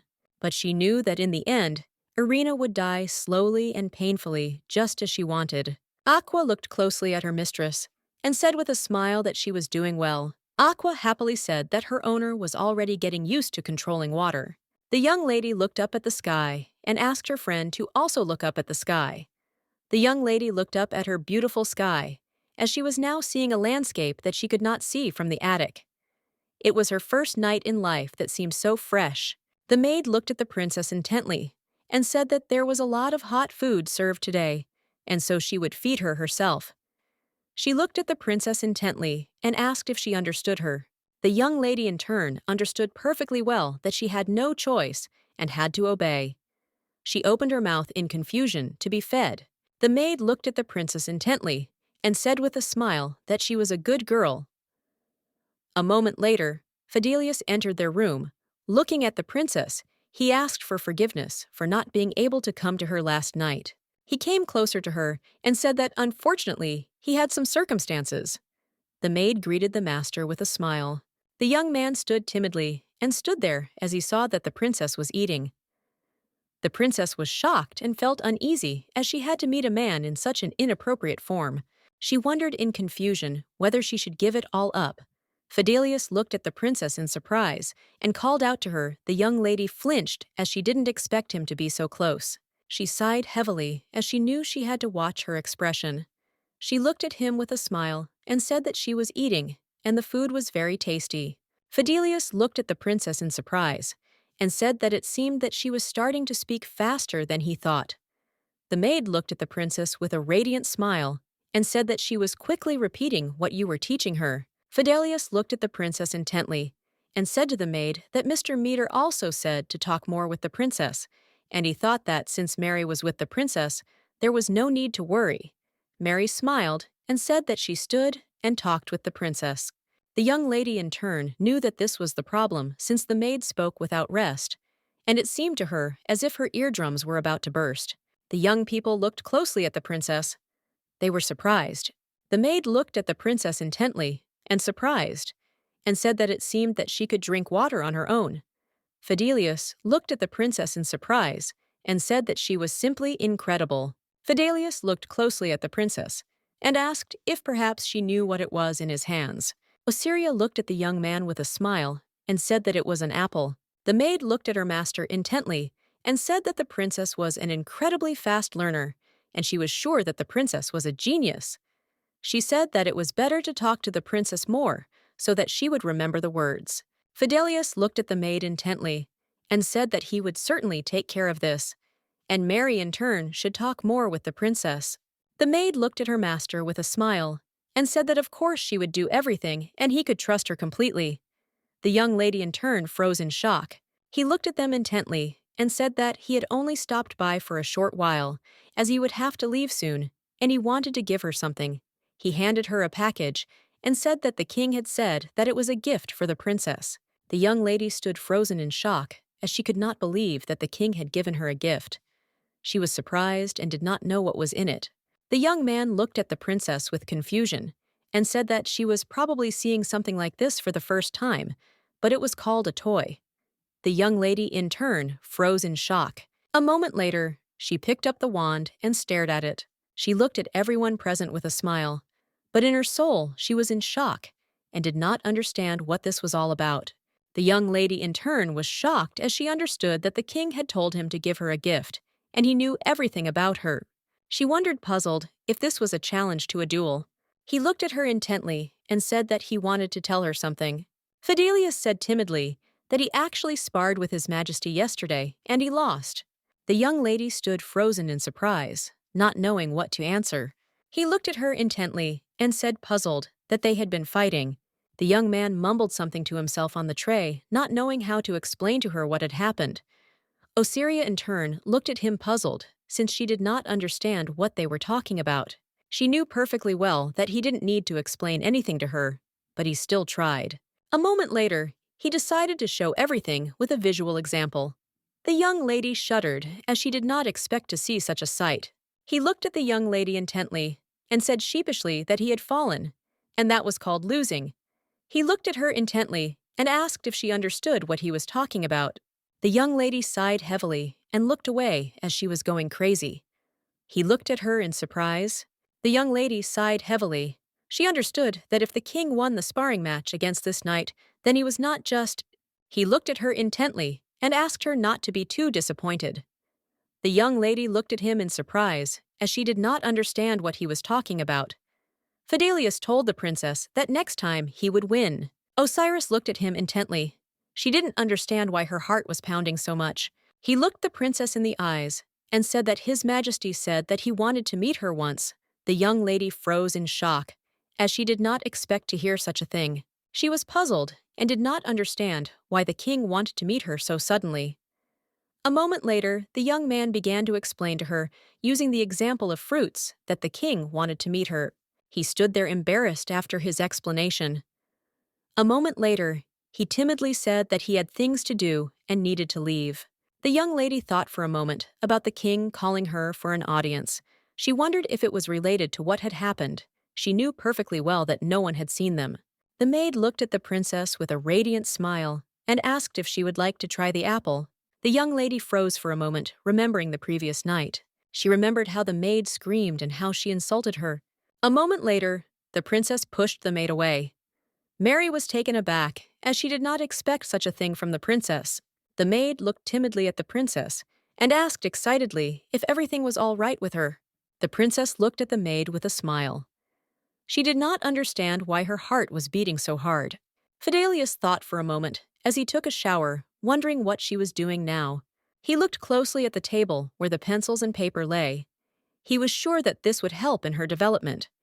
He understood perfectly well that this was a good idea, and it should be tried. Some time later, he came into the princess's chambers, and looking at the princess, he said that he had returned. The princess was surprised and looked at him. She did not understand why he came to her again. He looked at the princess intently and said that he was a little late, and also asked how long she had been waiting for him. The young lady froze in place in shock. She looked at him in surprise as his wonderful scent reached her. He looked at the princess intently and said that it was soon dinner time and she was probably very hungry. He asked what she thought about eating together. The young lady turned away as she was very embarrassed. She did not understand why he was so close to her. She was surprised as it was putting a lot of pressure on her. She noticed that today he was also talking especially a lot. Osiris sighed heavily as he suggested that she eat together. She was sure that she would have indigestion after their meal. She did not want to agree to this. The young man looked intently at the princess and asked her to look at him. A moment later, he gently handed her the piece of paper with the drawing. The young lady looked at the drawing in surprise. Fidelius looked at the princess and said that this was food.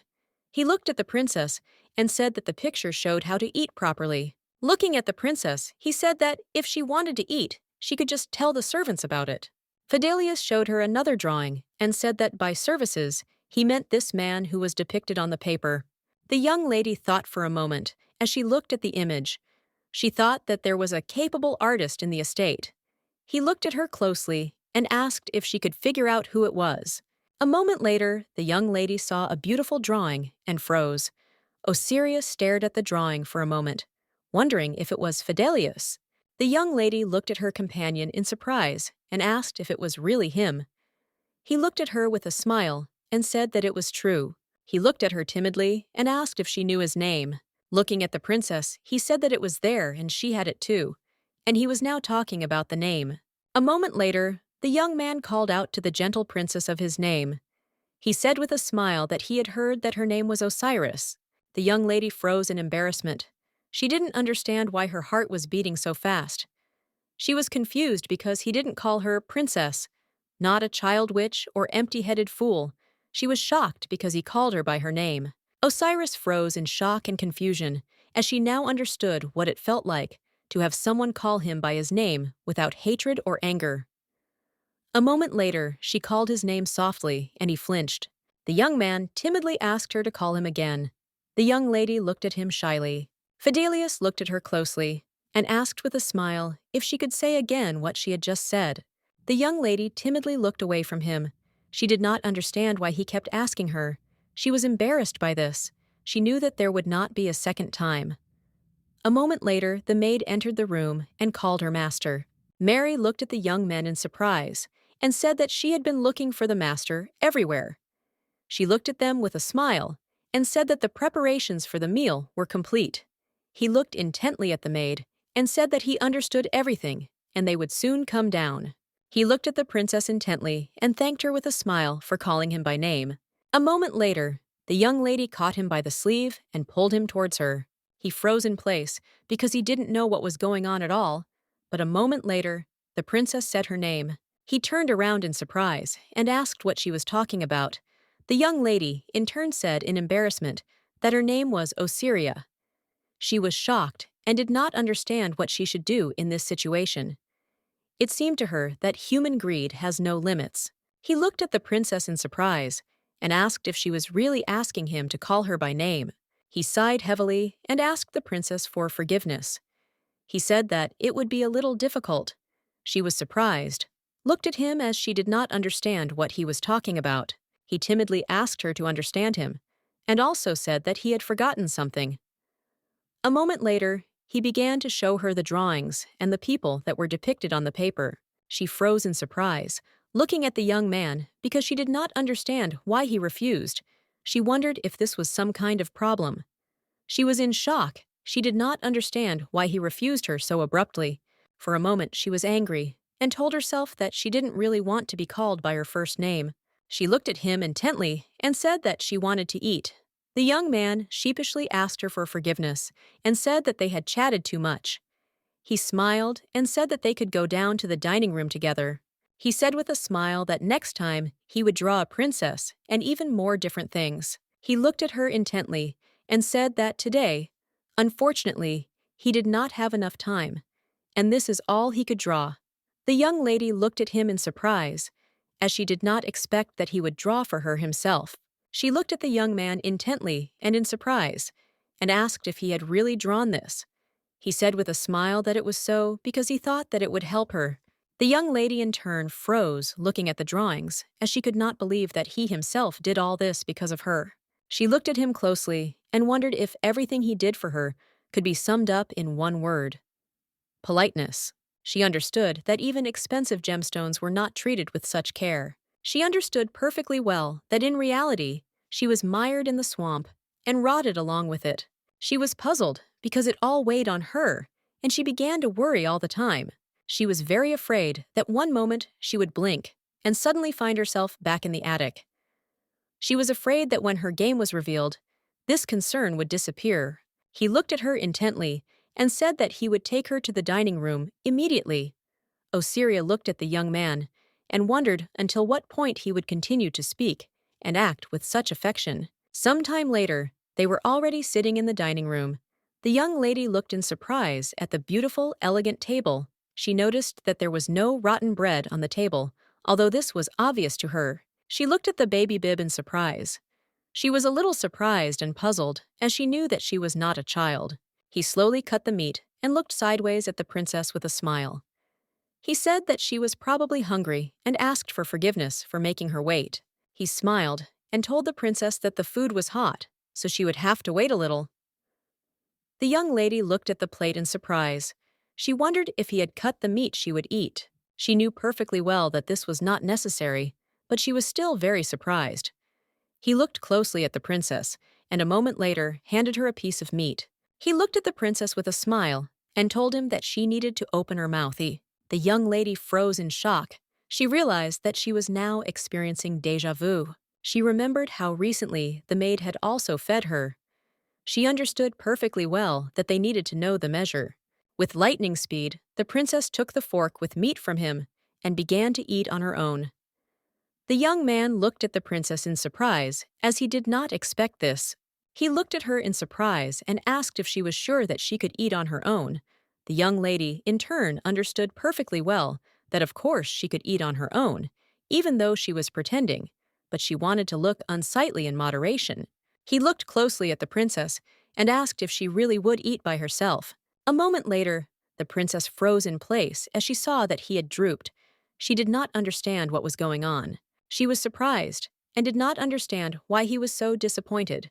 She understood only one thing, that the more she learned about him, the more she did not understand him. She looked at him with a smile and told him to eat, as the food was very tasty. Fidelius looked at the princess intently and wished her a pleasant meal. The young lady in turn sighed heavily as she was very tired. When she ate so much delicious food alone, she immediately thought of Aqua. The young lady sighed heavily. She knew that her friend had left early in the morning, and there was still no news from hers. She was a little worried, as it was the first time they had been apart for so long. She thought that even if Aqua returned late, it would happen at least in the evening. The young man looked at the princess intently, and in surprise, Osiria wondered if everything was okay with her. Previously, it seemed to her that Aqua was afraid of the king. She was shocked and did not understand what to do, and if the king harmed her, she was worried and afraid that something could happen, that Aqua would never return to her. A moment later, she began to cough violently. The young man looked at the princess with concern and asked if he was all right. She sighed heavily as she realized she had choked due to her excitement. A moment later, she froze in place in shock as she realized that the young man was patting her on the shoulder affectionately. He looked at her closely and quietly said that she should drink the water slowly and she would definitely feel better. He said that she should not be too scared. She sheepishly agreed with him. The young lady was a little surprised, as she had felt this during their first meeting, but his palms were incredibly strong and warm. She wondered if that was why she felt safe around him. He looked at the princess intently and said that she would sleep in his room for a while, and if she needed anything, she could tell him at any time. The young lady in turn was very sad, because even after eating, Aqua was nowhere to be seen. She was very worried. But a moment later, she felt the presence of her friend. She was sure that she had just seen a blue light and turned around. She realized that her friend had returned to her. The young man looked at the princess in surprise and called her. In a hurry, the princess said that she would go to her room. The young man looked at her in surprise, as he had expected her to agree so quickly, but he did not answer. The young lady in turn understood perfectly well that she urgently needed to meet her friend, and she needed a place to be alone with her. She looked at the young man intently and wondered if such persistence would not work on him. A moment later, the young man knelt before the princess and asked her to promise him that she would not come near the window. She looked at him in surprise as she remembered what had happened. She looked at the young man closely and wondered if he was still worried about that incident. The princess looked at the young man closely and said that she was convinced that she would not go to the window. A moment later, the young lady entered her room. In a hurry, she called out to Aqua, and a moment later, she saw her. Aqua rushed towards the princess with lightning speed. The young lady in turn was very glad that her friend returned to her. She looked at Aqua intently and worriedly said that she was very late as she had been waiting for her all day.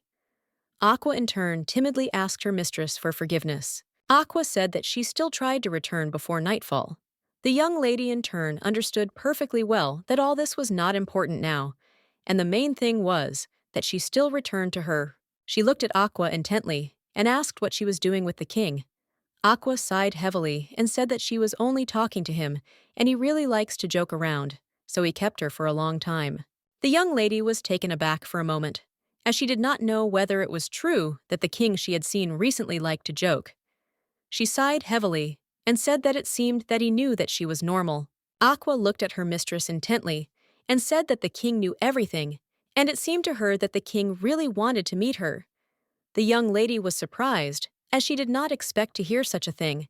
She looked closely at the shark and said that the knight had told her about it, but she was confused and did not know what the reason was for his wanting to meet her. No matter how much she thought she couldn't understand, she understood perfectly well that all the power belonged to Aqua, and he had already met her. She understood perfectly well that after the meeting, he no longer needed to be interested in her. Aqua looked at her mistress and said that unfortunately, the king did not tell her this. And besides, it is very difficult to understand the course of his thoughts. She looked at her mistress and asked, "Do you remember if this is the one how a few days ago her power suddenly disappeared?" She looked at the mistress intently and said that the king told her about what happened. Then the young lady in turn was surprised. She asked Aqua if the king was directly related to this. Aqua looked at the princess with a smile and said that everything was correct. She said that earlier it seemed to her that the king did not want to let the young lady out of his country. Osiria froze in place from shock, as she did not expect to hear such a thing. She looked closely at her friend and asked if when she created the wings with magic, the king destroyed them. She was puzzled and wondered if she tried to leave this country in the future, this would happen again. Aqua froze looking at the princess, not knowing what to answer. The young lady was very angry. She knew that she could not leave it all alone, since she had only taken the first step towards her revenge. She wondered how much the king could interfere with her plans. She was completely sure that he was not a human, but a creature that Aqua would certainly obey. She understood perfectly well that she did not have time to decide whether to be afraid or not. She wanted to meet him immediately and talk about everything. She was a little puzzled and excited, as it still lingered in her memory, that feeling of being examined from head to toe. In such a short time, he guessed her biggest secret. She was confused because she knew that this man was watching her. He was manipulating Aqua and warning her through Aqua. She assumed that he would most likely smile brazenly with everything like that day. The young lady sighed heavily. She was puzzled as she understood perfectly well that she was now in a very serious and unpleasant situation since she knew nothing about the king. Osiria was surprised and wondered if his purpose was observation. Then why did he send her to Fidelius? And then he restricted her movement. The young lady sighed heavily and said to Aqua that if he interfered, they would not be able to leave this estate. She sighed heavily and said that it was time for them to take the next step in their revenge. Aqua thought for a moment. Looking at her mistress, she said that everything would be fine as long as they didn't leave this place forever. She looked at her hostess intently and asked her how she felt about going out at night and returning before sunrise. The young lady looked at her friend in surprise, as she did not understand what she was talking about. The young lady asked her friend, surprised and puzzled, if there was any difference. A moment later, the young lady sighed heavily as she remembered her own words, that she wanted to leave this place and never return here again. Osiria wondered if her words were the problem. She was in shock as she understood that she had now become the king's pet. Aqua looked at her owner in surprise and asked if she really didn't want to live here anyway. She looked at her friend with a smile and said that, unfortunately, everyone here interfered in her affairs and bothered her. She looked at her friend with a smile and said that she always needed only her. She said that she would be only with her all her life. Aqua looked at her owner with a smile and said that she also liked the idea. A moment later, looking at her mistress, she said that, unfortunately, she would not do that since they say that people cannot live alone. The young lady in turn froze, looking at her friend as she did not understand what she was talking about. She asked timidly and puzzledly what Aqua was talking about. She asked her friend if she would always be there for her. A moment later, they heard a noise. Fidelius informed the princess that he had come to see her. A moment later, he knocked on the door and said that, unfortunately, he was a little late. The young lady froze in surprise. A moment later, the young man entered the princess's bedroom. The young lady froze in place as she only just managed to hide her friend. He looked at the princess in surprise as she sat quietly on the bed. He asked in surprise if she was still awake. The young lady turned around and saw the young man in all his glory. She was puzzled and did not understand why he was so clinging to her. She looked at him sideways because she didn't understand why he was dressed like that. He looked at the young lady intently and asked for forgiveness for what happened earlier. He said that he never thought that she would want to sleep in her room. The young lady looked at him timidly with a smile on her face. She sighed heavily and looked sideways at him as she had a bad feeling.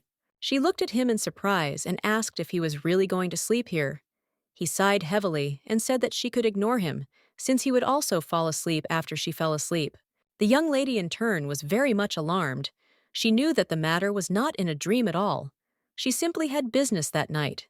The young man slowly approached the princess and gently said that he would only stay with her until she fell asleep and wake her up in the morning. He asked her with a smile to fall asleep quickly while he wrapped her in a blanket. The young lady stood there in bewilderment, looking at the young man.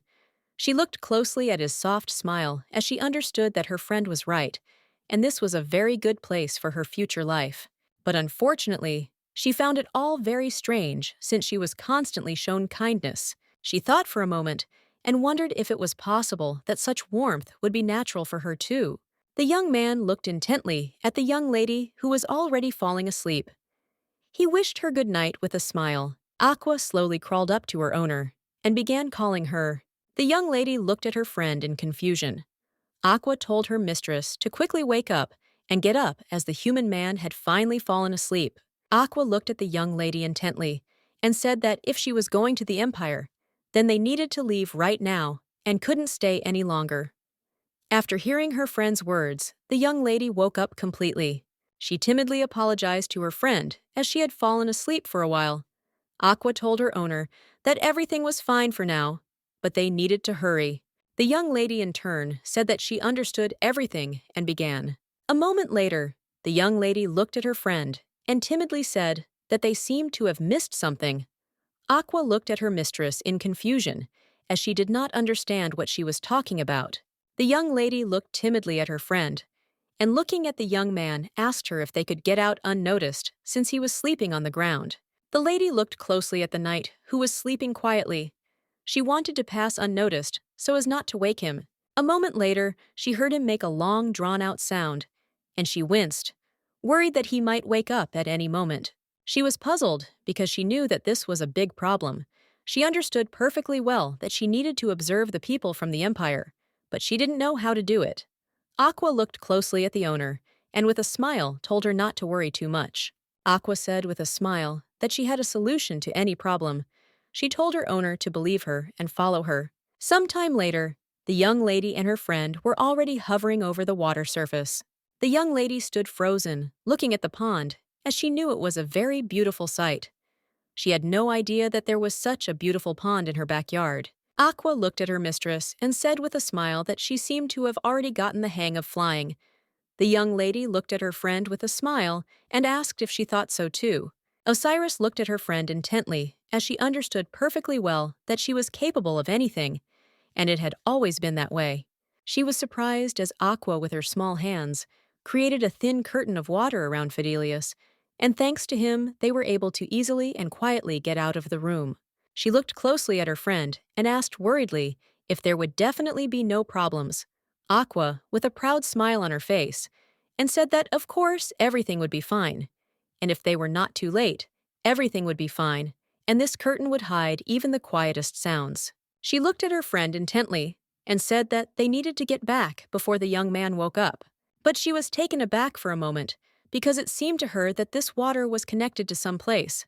For some reason, she had the feeling that the water was tightly sealed.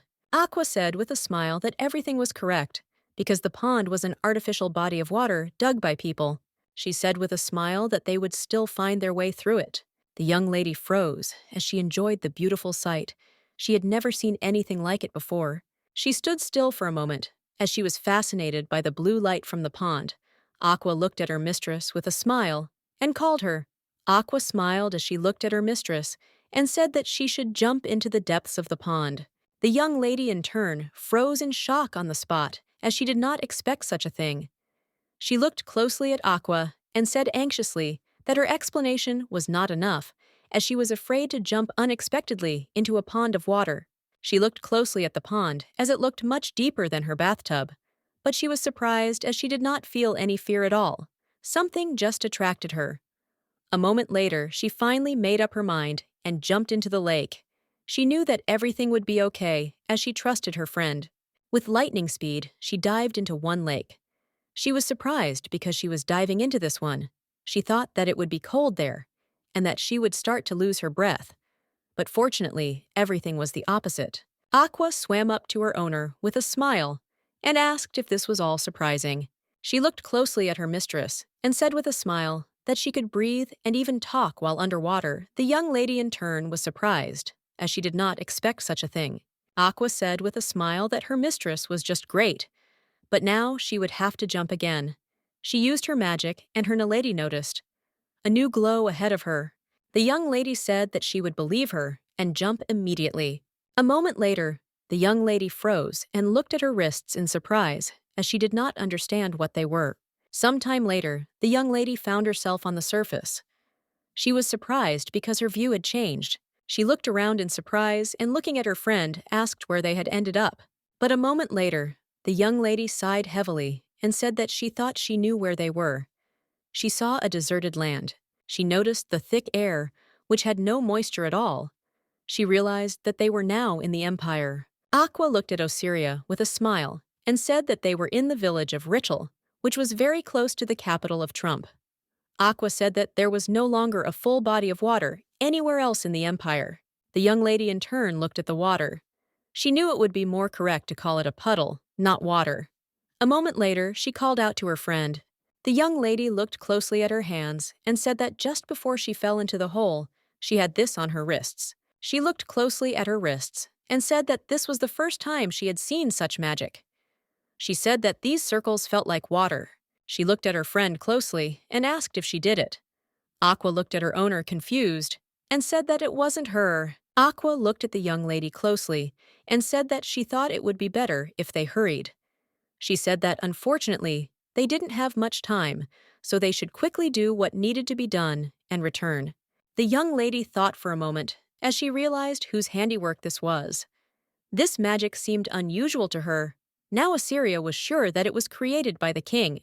Osiris in turn realized that she needed to be on guard, and keep an eye on the king and Fidelius.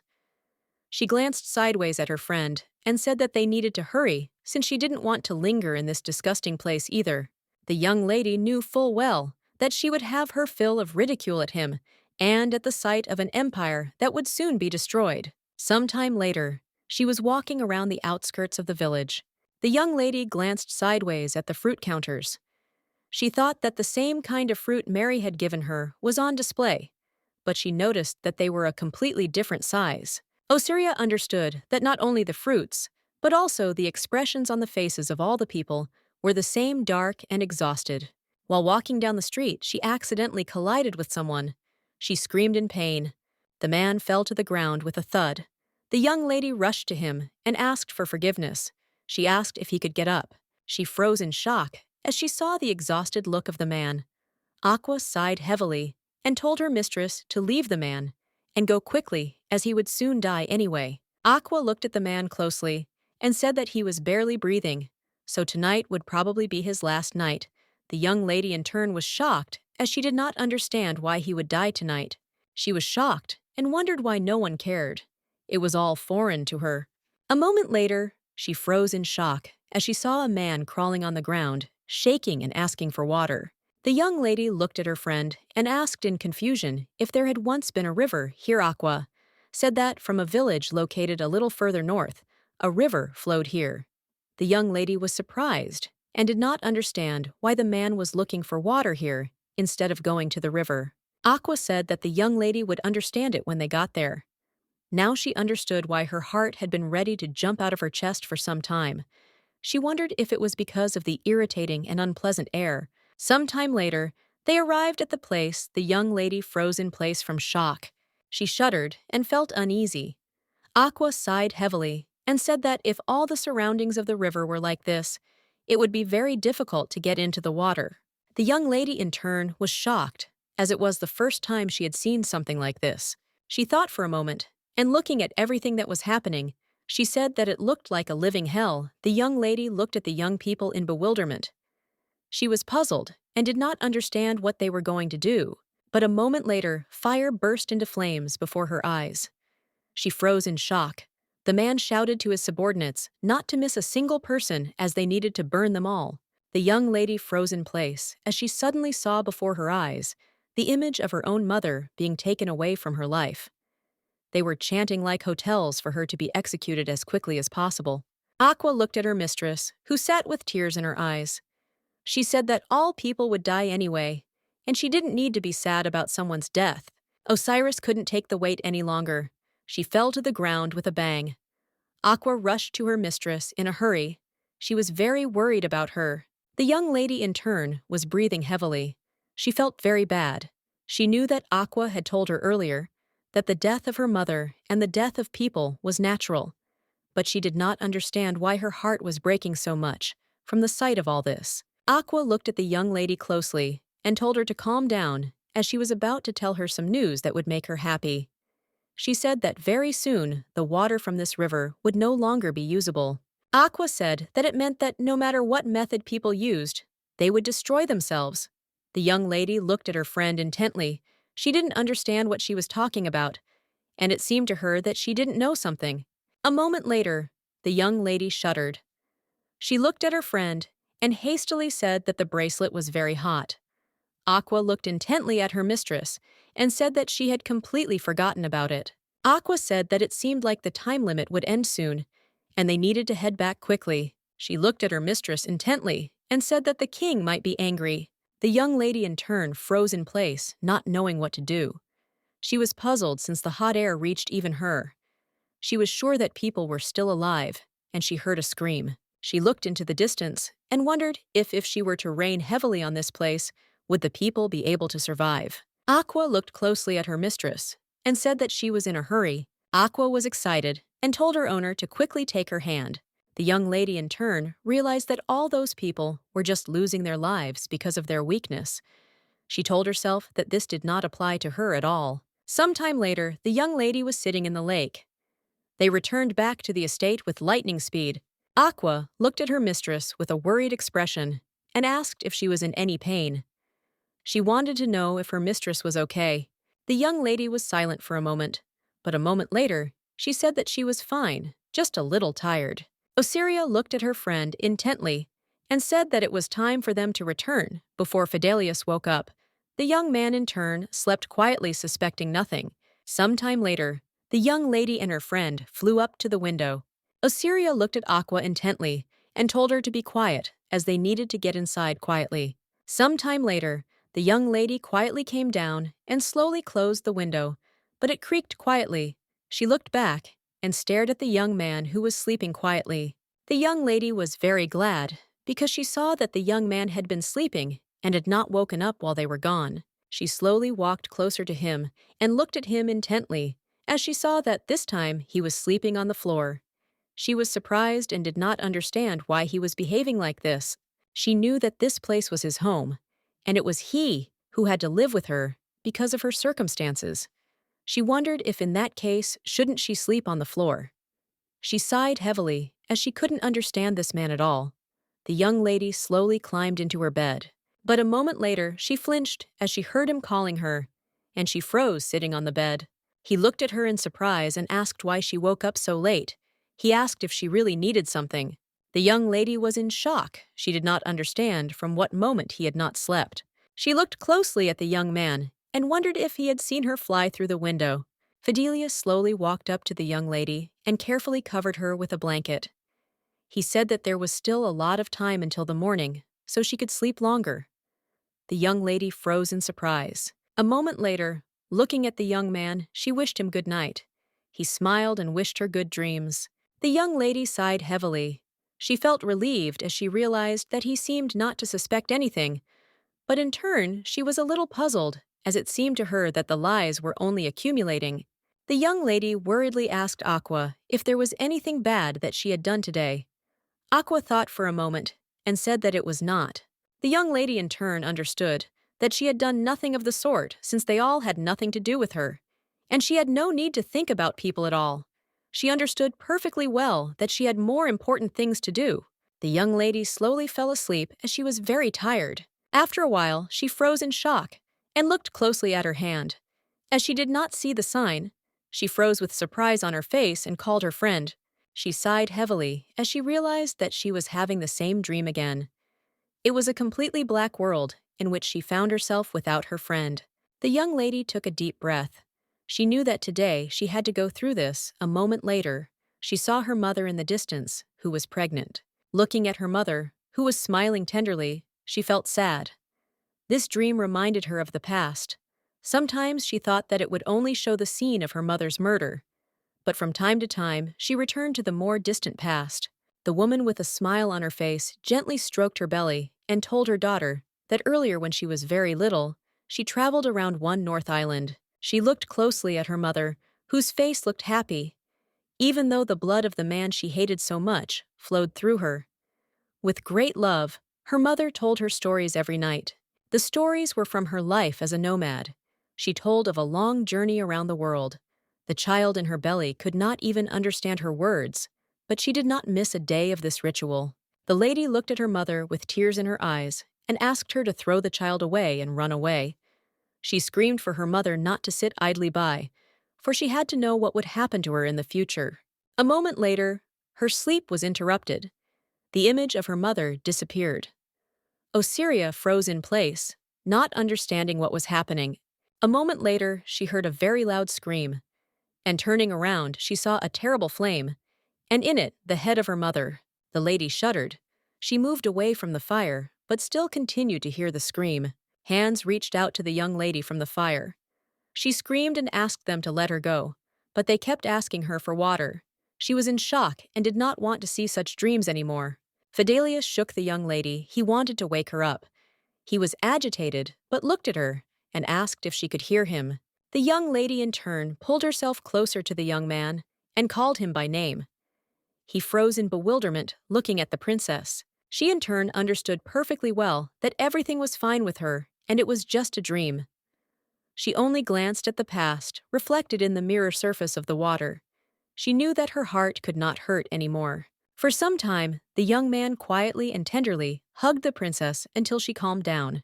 He looked at her closely and asked if she was okay, as it seemed she had had a nightmare. A moment later, he froze in shock and raised her hand. He asked where she was hurt. The young lady froze in place, not knowing what to answer. He looked at her wounded hand with a worried expression and said that there were no trees nearby. She froze, not knowing what to answer. The young man sighed heavily. The young lady, in turn, froze, not knowing what to do. A moment later, he said that he would first bring the medicine, and later, he would call the maid, and she should wait a little. The young lady stared after him. She was irritated and had a feeling that something was wrong. Osiria wondered if the problem was her short visit to the Empire. The maid rushed to the princess with lightning speed. She was excited and did not understand where the princess could have been so badly hurt. She looked at the princess in surprise and excitement and asked what happened last night. The young lady in turn sighed heavily. She understood that she was finished. Osiria looked closely at the young man. She was irritated. Her head hurt from the maid. She understood that we could have resolved everything quietly. She did not understand at all why he called the maid. Mary was excited and asked the princess about everything. She could not believe that the princess was so badly hurt. She looked at her wounded hand and asked where she was so hurt since the cut was deep. The young lady, in turn, looked closely at the maid, as she seemed to her to be a very surprising person, as she reacted very sharply if someone was injured. The young man looked closely at the maid and told her that he understood her perfectly well, that she was very frightened, but he would take care of the treatment himself. He asked her to step aside. The young lady froze in surprise, feeling as if she was always to blame for everything. She understood perfectly well that she herself was sick, but she did not understand why she felt guilty about it.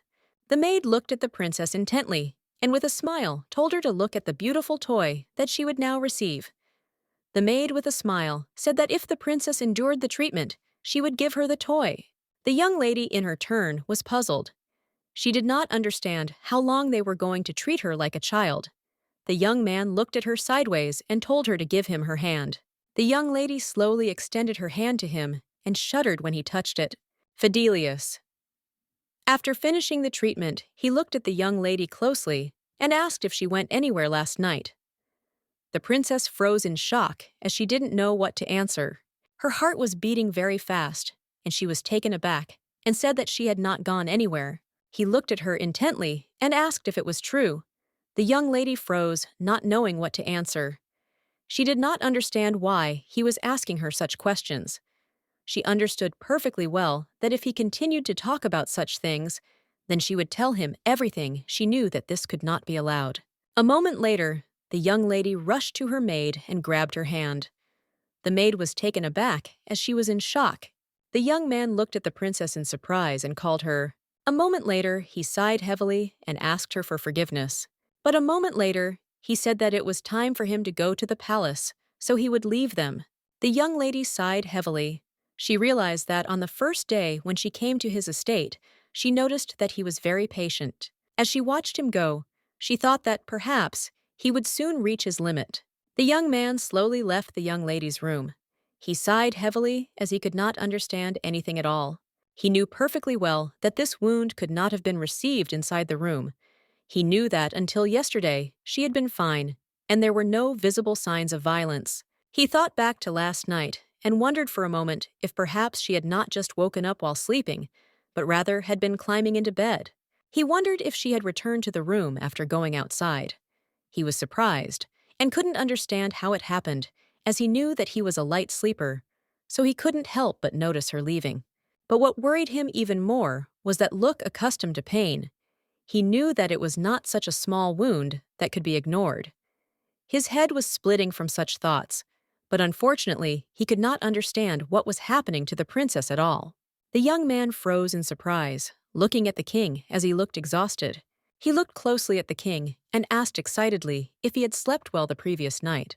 The king said in confusion that unfortunately he could not sleep at all because something had happened that had upset him very much. The young man looked at the king in bewilderment because he did not understand what he was talking about. The king looked at his friend and said that there was actually one wild animal on a leash which he had entrusted to a trusted zookeeper. But unfortunately, yesterday this animal had escaped from its cage and had caused mischief. The young man looked at the king in bewilderment. He did not understand what wild animal they were talking about. The king sighed heavily and said that the situation was now more serious than he had imagined. Fidelius knew perfectly well that there were no animals in this kingdom that could be called wild. So there was a high probability that this was one of the king's jokes. The king looked at the young man intently and asked how the princess was doing. He looked at the king in surprise, as he did not expect such a question. A moment later, he said that she had received a strange wound during the night. The king looked at the young man with a smile and said that he still thought he should meet the princess. He asked his friend to bring her tomorrow. Fidelius looked at the king in surprise, as he had not expected such a thing. The king looked at his friend with a grin and said that he had lost, so he must fulfill his part of the deal. The king looked at his friend with a smirk on his face and asked if he was really going to take his words back. The young man clenched his fists in anger and, gritting his teeth, said that he would obey the king's order. Some time later, the young man was sitting with the king drinking tea. The king looked at his friend with a grin and asked if he was really going to paint pictures for the princess today. He looked at the king intently and said that this was so because the princess understood words much faster than he had supposed, so he wanted to teach her them. The king said with a smile that he was very glad that his son was trying so hard for Her Highness. He looked at the king intently and told him to be careful with his addresses. The king looked at him with an innocent smile. The king looked at his friend with a radiant smile and asked if he had said anything wrong. He smiled and said that he was the king of this country, and all its subjects were like children to him. The king looked at him with a smile and asked if he thought that he too was becoming his son. The young man was shocked by such a statement. Fidelius understood perfectly well that the king was joking. He did so at every opportunity and did not even say anything about important topics. He looked at the king intently and asked if the princess had any hidden power. He said that, no matter how much he thought about it, it seemed very strange to him that he had not even noticed her going out at night. He sighed heavily, as he didn't know what was really going on. The king looked at the young man with a smile, but did not answer him. Fidelius looked at the king intently, and as he left, said that today was the day of training for the knight's company, so he had to leave. The king looked at Fidelius in surprise and said that such matters could be entrusted to a deputy. Fidelius, leaving, said that he could not do this every time. Fidelius looked at the king and said that, since he could not be near him, he would immediately call Her Excellency Prime Minister Helena to the king. The king was shocked. He grabbed Fidelius by the clothes with lightning speed and asked him in confusion why he called her in particular. Fidelius looked sideways at the king with a smirk on his face, as he now understood everything from the king's reaction. Fidelius looked at the king and said that it was time for him to leave. The king looked at his knight in surprise and shouted at him. The king wanted him not to leave. The king looked at the knight with puzzlement and asked if he thought he was acting too treacherous. Fidelius bowed low and thanked the king for gladly letting him go. He said that in that case he would return after dinner. The king was shocked, as he did not expect such a thing from his loyal knight. He shouted after him and asked if he really thanked him so much after he carefully raised Fidelius. With the ascension of the current king to the throne, the methods of entry into the royal palace have changed greatly. If previously only those with suitable heredity or connections could enter, now there is an admission system for all those who have passed the exam regardless of their origin. Gender, age, and rank were not important. Only skills were taken into account. The first one to enter after passing such a selection was the current Prime Minister, Madame Elena, and she is also the person the king does not like to deal with. The king was shocked and screamed at his friend, as he could not believe that he had betrayed him like that. Fidelius sighed heavily. He did not understand why he did not love the sorceress so much. The sorceress approached the young man and called him in surprise. He looked at her in surprise, as he did not expect to see her. He looked at her intently and asked why she was here. She looked at him intently and said with a smile that these dry addresses could be discarded. She looked at Fidelius intently and asked if His Majesty was in his office.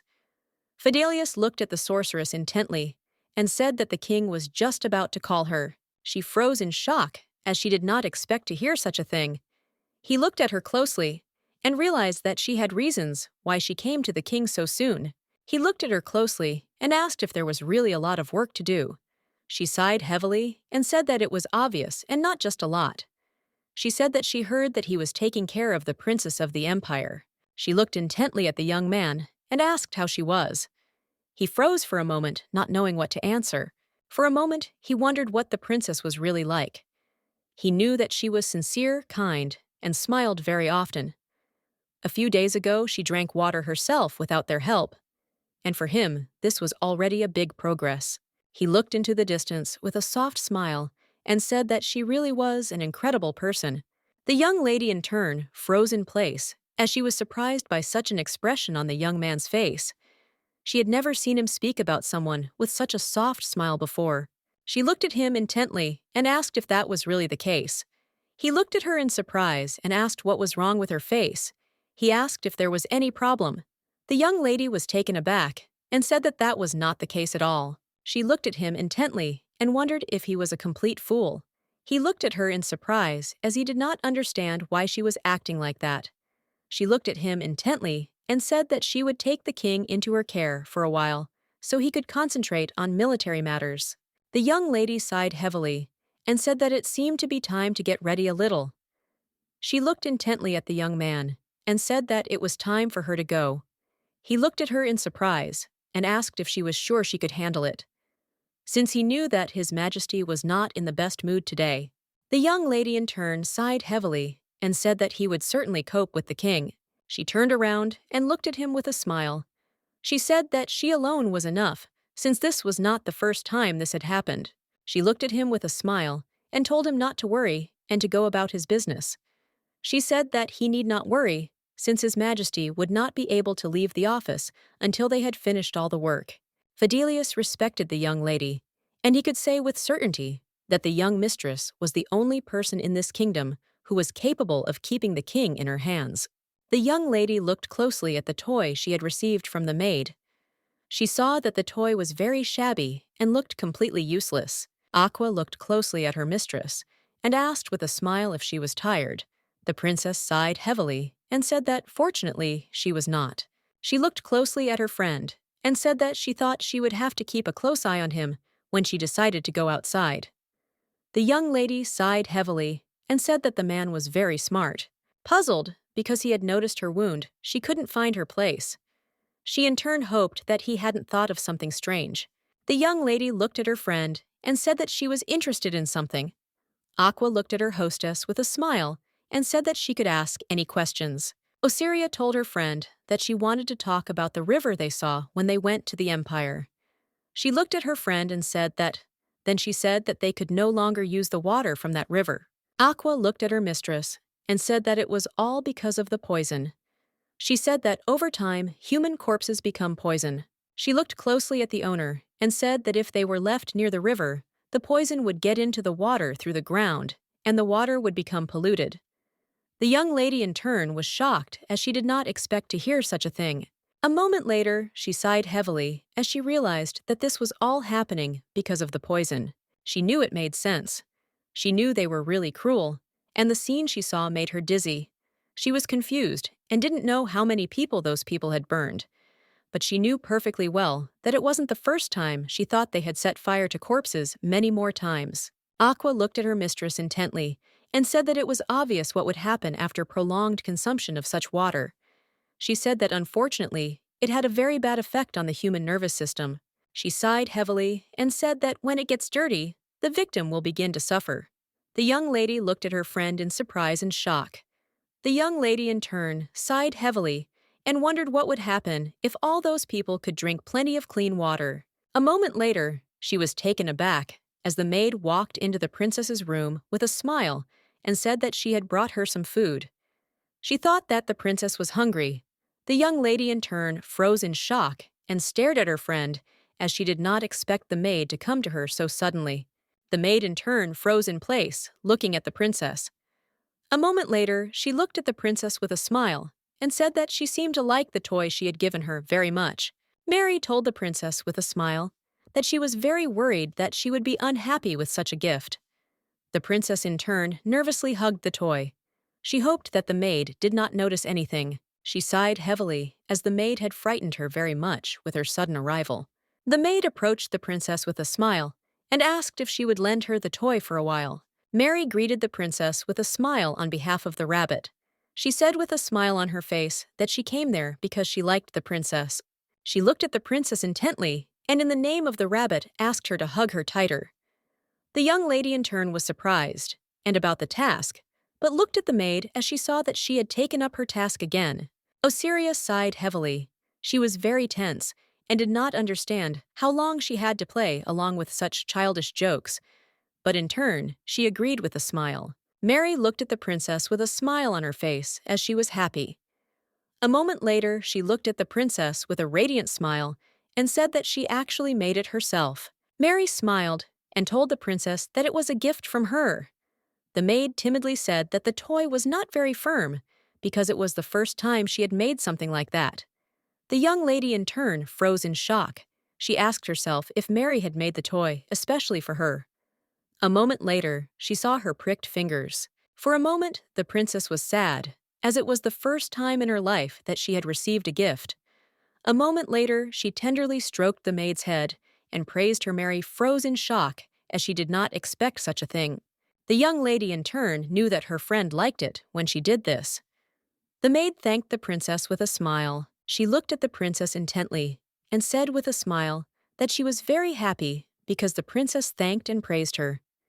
The young lady in turn froze in shock and embarrassment because she did not expect to hear such a thing. She looked closely at her maid and wondered how she could smile like that without a single doubt.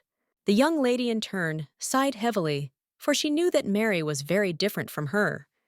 She thought that Mary had probably lived her whole life without knowing what darkness was. Some time later, Mary became alert as she heard that the owner had returned. Mary rose to leave with a smile. She turned around and told the young lady that she would come to see her before she went to bed. The young lady looked at the maid in surprise, but a moment later, the young man entered her bedroom. She looked at him in surprise, as she did not understand what kind of bundle of papers he had in his hands. He looked closely at the princess and asked for forgiveness, as he was a little late. The young lady in turn looked at him in surprise as he mentioned paint pens, paper, and brushes. She knew that such a set was used during painting. He smiled and said that he decided that she might be bored, just sitting in the manor, and so he bought all this and brought it to her. The young lady looked at all the items he brought in surprise. She thought for a moment, as she had never tried drawing before. For a moment, she thought that this could be a lot of fun. He looked closely at the young lady, who was enjoying the little things. The young man told the princess that if she came closer to him, he would tell her how to draw properly. He looked at the princess intently and said that before all this, he should ask something more intelligently. Fidelius looked at the princess intently and asked if she would go with him to the royal palace tomorrow. The young lady froze for a moment, as she did not expect to hear such a thing. He looked at her intently and said that His Majesty wished to meet her. Osiria stood frozen for a moment. She knew he wished he hadn't seen her. She thought it had something to do with what had happened yesterday. She knew he most likely knew she was leaving the kingdom of her own free will. She knew very well that if it were possible, she would not want to meet him. The young man looked at the young lady intently and said that she did not need to worry too much. The young lady froze for a moment, as she did not expect to hear such a thing. He looked at her intently and said that he would go with her. She looked at him in surprise and asked if he would really go with her. He said with a soft smile that it was exactly like that. Osiria in turn was very happy about this. He looked at her intently and thanked her. The young lady in turn responded with an approving smile. She in turn understood perfectly well that unfortunately she did not know what was behind the wheel, but she could not run away from him. She knew perfectly well that she would have to face this. He looked at her closely and said that he thought she was drawing for the first time, so she would be better off using colored pencils rather than paints. The young man slowly placed a sheet of clean paper in front of her.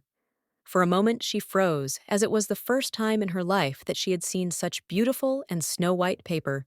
He looked at her closely and said that the main tool with which one can draw on such a sheet is a pencil. The young man slowly began to show her how to correctly take a pencil in her hand. He said that, after she takes it, she will need to try to draw one line to the side. He slowly began to show everything. The young lady in turn looked at him intently and thought that it was very simple. She knew that this time she would not pretend, and would show her real abilities. A moment later, she took the pencil firmly in her hand and began to draw as he showed her. But unfortunately, something went wrong. She looked at the ruined sheet of paper in surprise. She did not understand why she was drawing so badly. He looked at the young lady and said that this would be enough. The young lady in turn was shocked. She did not understand what he was talking about. She was puzzled because what she had drawn was completely different from what he had. He looked at the princess with a smile and said that if she drew straight lines, she would be able to draw a detailed box. He slowly began to explain to her how and what to do. The young lady was shocked because he drew a beautiful picture. She in turn understood perfectly well that it was not difficult. She saw how he did everything very easily and naturally. She understood perfectly well that if she drew without cutting along one line, then she would certainly succeed. She wanted to prove to him that this time she would succeed.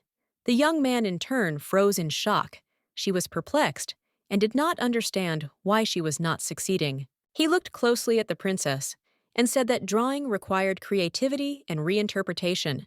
The young lady in turn looked closely at her drawing after all that had been said. She looked at him intently and said that his drawing was this box. She asked what her drawing meant. The young man in turn froze for a moment, not knowing what to answer. Looking at the princess, he said that in this drawing, what is incredible is that she used a technique that even he can do. The young lady froze in shock. She realized that in the end, he was saying that her drawing was strange. She understood perfectly well that if she really drew well, then he would have said so. Osiria was shocked, since she was not even a small child, but was not able to draw one straight line. The young lady, in turn, was very puzzled by this creativity. She slowly put aside all the drawing instruments and headed towards the bed. He looked at her in surprise and asked if she was really not interested in drawing. Osiris thought about how it was the first time in her life that she held a pencil in her hands and how terribly she drew. She was terribly ashamed of herself. She understood perfectly well that she had been sitting in a cold and dark attic all her life, and in that place all she could do was resist the darkness. She was perplexed and did not understand why she even pretended to be a child. Fidelius looked intently at the princess with bewilderment on his face. The young lady in turn understood perfectly well that she was a real fool even without any pretense. Fidelius looked at the princess intently and with a gentle smile asked her not to be sad, because her lines were crooked and the shape of her cube was not a success. He looked at her intently and said that he liked absolutely everything that was drawn by her. The young lady froze in shock, as she did not expect to hear such a thing. She looked at him intently and asked if it was true. Fidelius looked at the princess with a radiant and gentle smile and said that this was the pure truth. Osiris thought that the young man was being honest with her, and so this comforted her. She didn't want to admit it, but now she understood that they were good people. She understood perfectly well now that they were washing her from the darkness in which she was mired. The young lady was taken aback. For a moment, she thought that everything would be fine if she met them a little later after she took her revenge. The maid was excited and looked at the princess intently. She asked her to get up and not to resist. Since today the princess had to meet the king, the maid asked the princess not to forget that she needed to come to her senses as soon as possible. The princess in turn made drawn-out sounds and did not answer. She sighed heavily as she was very tired, because she had thought a lot about everything yesterday, and for this reason had fallen asleep late. She looked at the maid and said that she wanted to sleep a little longer. Mary sighed heavily, looking at the princess, and said that this could not be done. She told the princess that she would certainly help her wash herself, so she should come to her senses as soon as possible. Sometime later, the young lady was ready to meet the king. She looked at her reflection intently, and in surprise, Osiria froze looking into the mirror, because she understood that her servant really did not only dolls, but also did everything well in general. Turning around, she saw her maid, who was looking at her creation with a smile. Mary looked at the princess with a smile on her face and said that she was very beautiful today. She did not understand how the princess could be so nice. The young lady, in turn, decided to pretend that she did not hear anything. As she walked outside, she saw her friend. She froze for a moment and wondered how long he had been waiting for her. She felt very sorry, and for a moment she thought that she shouldn't have been so late. Coming closer to him, she saw a beautiful carriage and froze for a moment. He turned around and called the princess. She looked at him, puzzled, and wondered if she would really ride in a carriage again. The young lady was well aware that this was a big problem, because just looking at the carriage made her feel like she was about to vomit. She knew perfectly well that it was all because of the unpleasant first experience. While she was traveling to the kingdom, she was seasick many times, but if it weren't for the impossible schedule and the services with their excessive care, then it wouldn't have been so hard for her. She was very much puzzled and did not know what to do, as she was still not sure that she would be able to ride it. He looked at her closely and said he was sure it was too much for her. He looked at the princess with a smile and said she didn't have to force herself to ride in the carriage. He said it was too long a walk, unfortunately, and asked if she would be all right. Fidelius looked at the princess intently and asked if she wanted to ride a horse. The young lady looked at him in surprise, as she didn't expect him to say something like that. But a moment later, she was very glad, for there were other ways. She was glad that she would no longer have to ride in a carriage. The young man leaned unsuccessfully towards the princess and quietly asked if she really liked the horses more than him. The young lady in turn was taken aback by the indignation. She looked intently at the young knight as he suddenly asked her a strange question. She thought it would be better if she walked, but unfortunately, it was too long. The young lady looked at him with a smile and said that she liked the horse. The young man sighed heavily and said that in that case, they would go on it. She looked away from him for a moment, for some reason feeling awkward, answering that she liked him. The young man looked at the princess intently and said that she needed to mount her horse. She looked at him in surprise, as she did not know what to do. But a moment later, with the speed of lightning, the young knight picked up the princess and sat her on a horse. Osiria was in shock, as everything happened very quickly. The young lady in turn unconsciously pressed herself against the knight, as it was very high, and she was frightened. She slowly stroked the horse's mane. Although she had seen them with the help of her friend, it was the first time she had ridden on the horse's back herself. She glanced sideways at her friend and asked him to go faster. Fidelius looked at her in surprise, asked what she was talking about. The young lady in turn asked him if it was possible to go faster. He looked at the princess in surprise and asked if she wasn't scared. She said with a smile that she wasn't scared at all and that she liked it faster. She looked ahead with a radiant smile, although she was uncomfortable because of the shaking, but thanks to the fact that he held her tightly in his arms, she felt safe. When Osiria rode her horse, she felt as if she was flying in the sky. Some time later, they finally arrived at the royal castle. Standing outside the door, the young man told the king that he had come to him and had brought the princess with him. The young lady in turn sighed heavily as they finally arrived at the castle. She looked closely at the door as she understood that the king was behind it. After a while, the king said they could come in. Osiria slowly walked into the room and froze at the beauty of the interior. She looked around for the king, since she didn't see him anywhere. A moment later, the king looked at her intently and said they hadn't seen each other for a long time. He looked at her closely and asked with a smirk how she was living in this place. He wanted to know if she had any problems.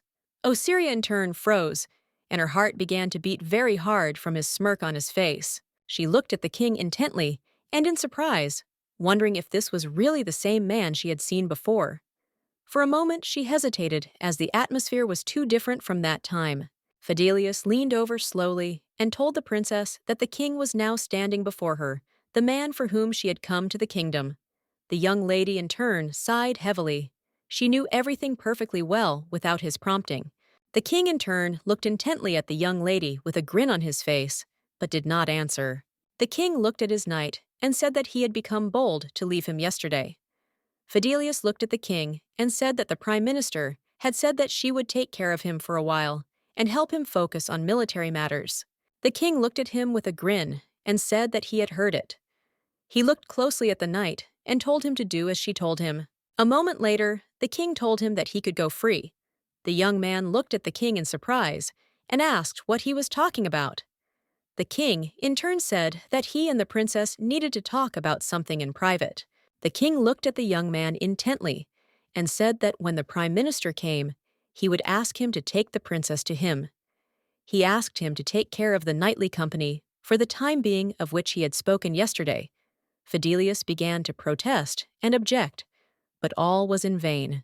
The king looked at the young man intently and gave him a cold look. In all seriousness and in a threatening tone, he told the knight to leave the room immediately.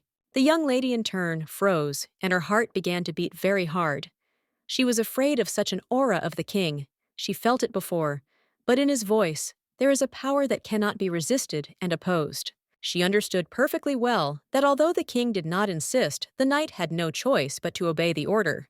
The young man reluctantly told the king that he understood him and would do everything. The king looked closely at the young lady and said with a smile that she could sit down, as they were going to have a serious conversation. He looked at her intently and asked how long she intended to keep her mouth shut. The young lady in turn looked at him intently, but said nothing. He looked at the princess with a smile and asked if she liked Fidelius's house. He wanted to know if she was comfortable living there. She looked at him intently and said that she wanted to ask him a question. She asked in surprise why he had assigned such a kind fool to her. The king froze in shock, not knowing what to answer. A moment later, he looked closely at the princess and said with a smile that it was true, since people like Fidelius were rare. He looked at the young lady intently and said that he had singled out a person he valued very much for her, so she should treat him well. The young lady froze in shock, as she did not expect to hear such a thing. She clenched her fists in anger and said that the young man was very skillful and capable. She looked at the king intently and said that no matter what she did, he was shaking with fear and forbade her to do anything dangerous. Osiris said that even though she pretended she was still old enough, but he treated her like a little child. The king looked at the young lady with a smile on his face and asked if this was the reason she was unhappy. The young lady in turn understood perfectly well that of course this was so, since he had a lot of work here, and she was becoming a hindrance to him. She understood that he never left her alone. For this reason, she had to sneak out or eat at night. She did not help him in any way, but only added a lot of work for him. She looked at the king intently and, sighing heavily, said that she was very sorry for the young man, and for the way she had deceived him. She was very puzzled, because she knew that she had nothing to repay for the warmth he gave her. So if you receive something that you cannot repay for, then in the end, the relationship will become nothing more than a burden both for her and for the young man. The king looked at the young lady in bewilderment and asked what was wrong with deception. He looked at the princess intently and said with a smile that if she ever decided to tell him everything herself in the future, she could simply bow her head and ask for forgiveness. She looked at the king with surprise and bewilderment and said that this would not at all lighten her duty to him. The king looked at her in surprise and asked what she was talking about. She looked at the king intently and said that if you do not return what you have received, it becomes a debt. The king sighed heavily and wondered what they should do in this situation. He looked at the young lady intently and asked if he understood correctly that she herself said that she would stay in that country for the sake of revenge. The young lady shuddered as she did not expect to hear such a thing. He looked at her intently and asked if she really wanted to isolate that entire country. She froze in shock as she couldn't believe it. She now understood perfectly well that he knew about everything she had said to Irina. She wondered if it could really be that he had been watching everything through the water. She looked closely at the king as she knew perfectly well that she must not worry, as she had already predicted this outcome. Osiria was surprised, looked at the king, and asked why he was interested in such a thing, since it was in no way connected with the kingdom. The king sighed heavily and said that many people would die. He said that he thought she also knew how sad it was when people died from lack of water. He looked at her intently and asked if she didn't understand anything. Even after watching the spectacle that unfolded in the empire, the young lady froze in place, looking at the king. She was puzzled and did not know what answer he expected from her. She wondered if her feelings would be softened by sympathy. She looked at the king intently and said that she did not understand what he was talking about. She said that if he was talking now about that terrible country that she had observed in the village, then she had returned because of the asset's words that they would die even if nothing was done. The king sighed heavily and said that human death was harder than it might seem at first glance. He said that he was asking her now if she could bear this weight. The young lady sighed heavily and drooped. She did not answer this question. A moment later, the king said that if you think about it, this spirit that was always with her had corrupted her. The young lady in turn looked at the king with rage. She did not understand what he was talking about. The king looked at her intently and said that he had sent his child to her only because he thought that it had the most necessary things for her. The king sighed heavily and said that because she didn't associate with people, no matter what he told her now, she wouldn't understand anything. He said that instead, he wanted to give her one piece of advice.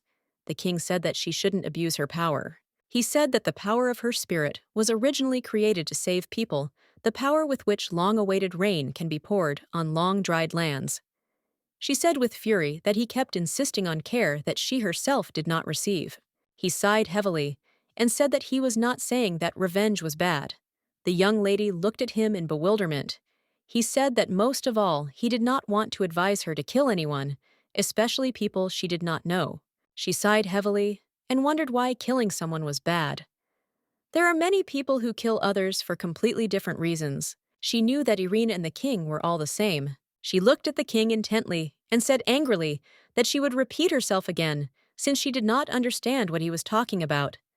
The king sighed heavily. He came closer to her and asked if she wanted to try something different. The young lady froze in place as she saw his intense and angry gaze. With lightning speed, he grabbed her hand, and she screamed in surprise. A moment later, she felt and saw a bright glow on her hand. A moment later, she heard her friend's voice. The young lady froze in shock as she saw that the king was holding her spirit in his hands. The young lady rushed to the king with rage and haste. She asked him what he was doing and also shouted for him to let her friend go. He looked at her intently and said that he did not like it at all, that she wanted to kill many people.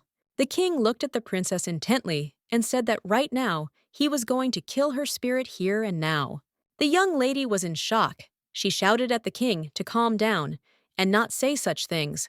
The king looked at her intently and said with a smile that according to her logic, the one she had lived by until now, he was not doing anything bad at all. He looked at her with a grin and said that nothing could be done about the fact that the weak died at the hands of the strong. He looked at the princess intently and said that she could say goodbye in advance. Osiria was shocked, as she did not expect this. The king looked at the princess intently and said that she would never see this child again. Aqua screamed in fear and called for her mistress. The princess froze in rage. She was shocked and didn't understand if he was really saying that Aqua was going to die in front of her. Everything went dark before her eyes. She wondered if she would never be able to see her friend again. Her heart was beating very hard. She collapsed to the ground. Osiria screamed that she would never let him do this. She screamed and asked the king not to torture her friend. Osiria knew that Aqua was her only family, the only piece of light in that terrible attic.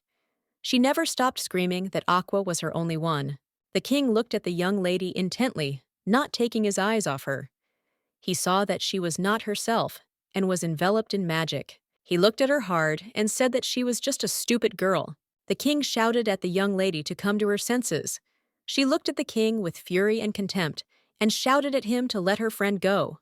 The young lady was puzzled, and it seemed to her that everything was very strange, because everything was in front of her eyes, and everything was red. It seemed to her as if something was swelling inside and wanted to come out. She was in shock because she could not cope at all. The king, in turn, looked intently at the young lady who was trembling. He looked at her intently and, sighing heavily, said that this would not do. A moment later, he walked closer to her and used his magic on her. The young lady froze in shock as her vision returned to her. A moment later, she saw her friend rushing towards her. Aqua looked closely at her owner and asked if she was okay. The king looked closely at the princess and told her to come to her senses as the spirit was not dead.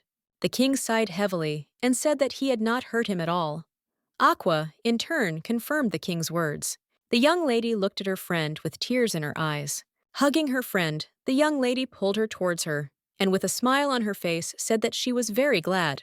Osiris looked at her friend closely and said that she thought she had lost her forever. She didn't know what would happen to her if she lost her forever. The king looked at the princess intently, and sighing heavily, he said that he would not kill the spirit. Looking at the princess, he said that she could not worry and calm down.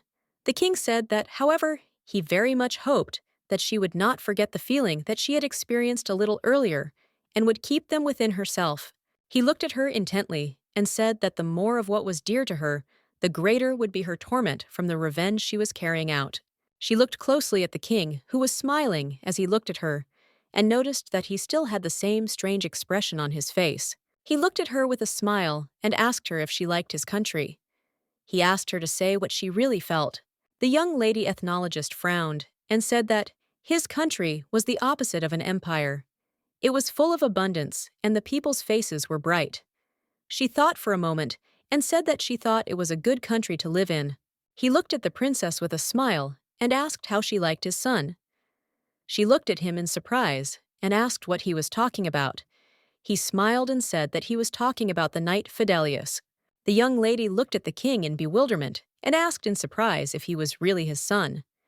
The king sighed heavily and said with a smile that it turned out that she didn't understand such jokes either. She sighed heavily and said sadly that the young man was stronger than anyone she had ever met. He also treated her like a person, and all the people around him were also kind. She said they were so kind that she thought good people would gather around a good person and be truthful. He looked at her in surprise and asked if she really thought so. The young lady looked at the king in surprise and asked, "Isn't that so?" The king laughed for a moment, and looking at the young lady, said that if she had seen what the young man was like before, she would have been very shocked. She looked at him in confusion, as she did not understand what he was talking about. The king looked at her intently and said that people change, and Fidelius and those persons from the estate that he found also change. He came closer to the princess and said with a smile that there are no initially good people. He smiled and said that he was not saying that her words today were wrong or bad. He looked closely at the princess and said with sadness in his voice that she had probably just found her path in life as she knew how.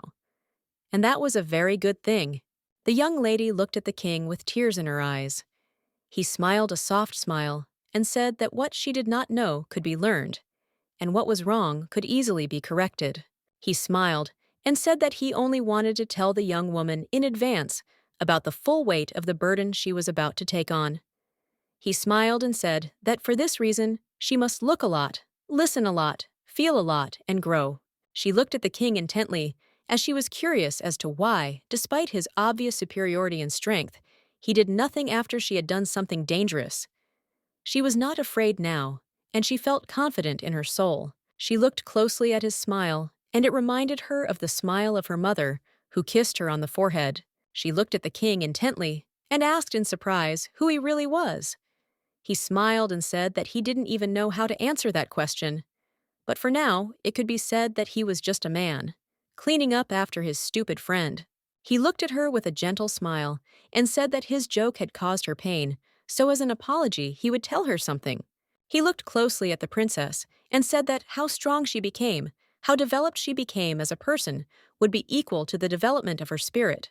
He said the reason the baby still looked so small was because she had not been able to develop properly. The young lady looked at the king in surprise and asked if her friend had not grown up completely. He looked at her in surprise and said that spirits grow to the size of a human's. He asked in surprise if she really thought that all God's blessing could do was make it rain and suck the moisture out of a person. She sighed heavily and said that was exactly what she thought. The king looked at the young lady with a soft and casual smile.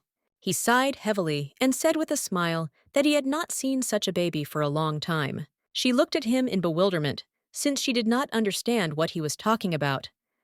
At the same time, the king looked at her with a gentle smile. A moment later, he stood up and said that their conversation was over. The king looked at her intently and said that if he got bored, he would call her again. He smiled and said that next time they could talk about something fun. The young lady, in turn, froze in place in shock. She wondered if he would suddenly kick her out, since she had a lot of questions. He looked at her intently and said that she needed to get to the parade ground. After a while, he began to tell her how to do it correctly. The king looked at the young lady and said that he would soon have a visitor, so she would disturb their conversation. But a moment later, the young lady was startled as someone burst into the king's study. She stood there in surprise, looking at the lady. The lady looked at the king with fury. She was burning with fire. She told the king that he had escaped so wonderfully yesterday. The king looked at the prime minister with a smile and said that he had not run away at all, but had gotten lost. He smiled and said that she had misunderstood him at all. She looked at him with fury and asked if his actions could be so misunderstood. The young lady in turn froze in place from the silk. She did not know what to do. Osiris looked at the prime minister intently. She was shocked and wondered who the young lady really was, to scold the king so loudly. Elena looked at the young lady in surprise and asked if she was really that princess from the empire. She came closer to the princess, but she in turn shuddered and moved away. The princess was excited and wondered if she really knew her. With the speed of lightning, she shouted that she would go and ran away. Elena, in turn, shouted at the princess to give in because she wanted to talk to her. The young lady, in turn, understood perfectly well that it was awkward for her to talk to the king, whom she was afraid of. But that very king shaking in front of this woman, she was very scared, and she did not want to talk to her. Aqua looked closely at the young lady and asked if she was okay. Osiria looked at her in bewilderment. Aqua looked intently at her mistress and said that she had been scolded. The young lady looked at Aqua in surprise and asked if she was the one who was scolded. She sighed heavily and said that now she understood what it meant. Maybe because she couldn't understand it properly, she felt nothing at all. But at the same time, she didn't feel like she had been convinced of anything. Osiria thought for a moment, as she had never seen a fortune-teller make such a face before. She looked closely at her friend and said that it was time for them to return to Fidelius. The young man in turn sat and quietly drew. He was very excited. Some time later, a beautiful picture appeared before his eyes. He was very worried because he did not know if the princess was okay. For a moment, he thought that he should have warned the king in advance about her strong timidity. He froze and shuddered as he had not noticed the man who had approached him.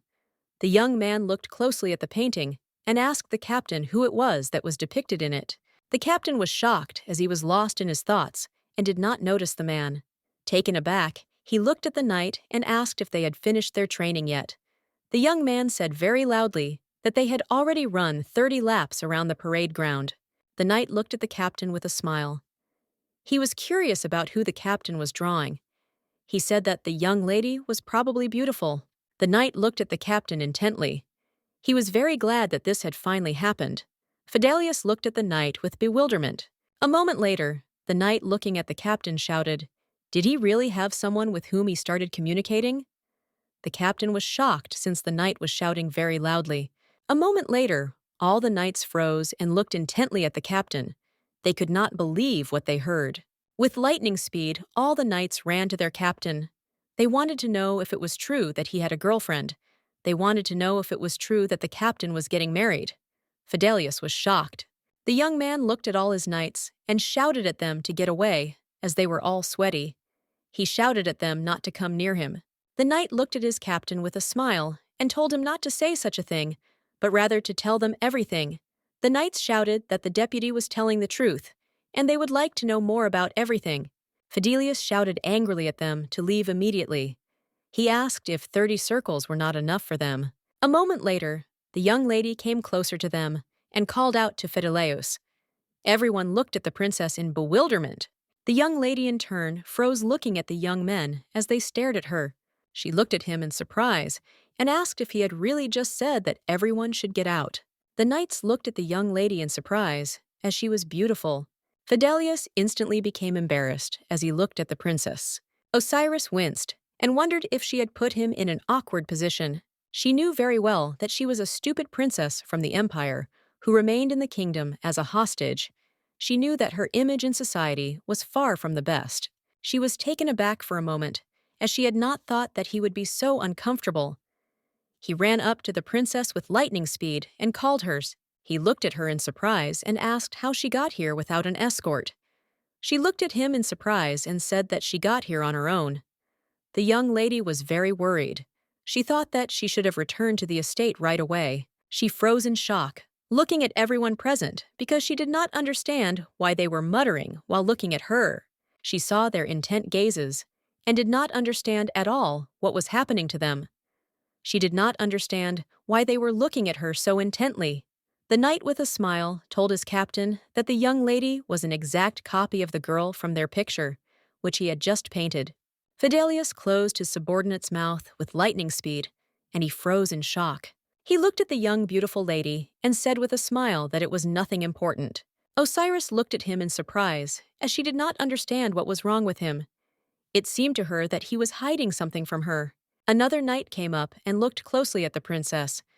He asked with a smile if this was the princess who had come from the empire this time. They looked at her intently as they wondered if this was the same princess that the captain had been looking after lately. They all looked at the captain and asked if he could introduce them to the princess. They said she was beautiful in the picture, but much more beautiful in life. The young man was taken aback and asked for a moment of silence. They asked the captain to tell everything as it was. The young lady in turn froze in place, as everything seemed very strange to her. She looked intently at the young people, as they did not seem evil to her.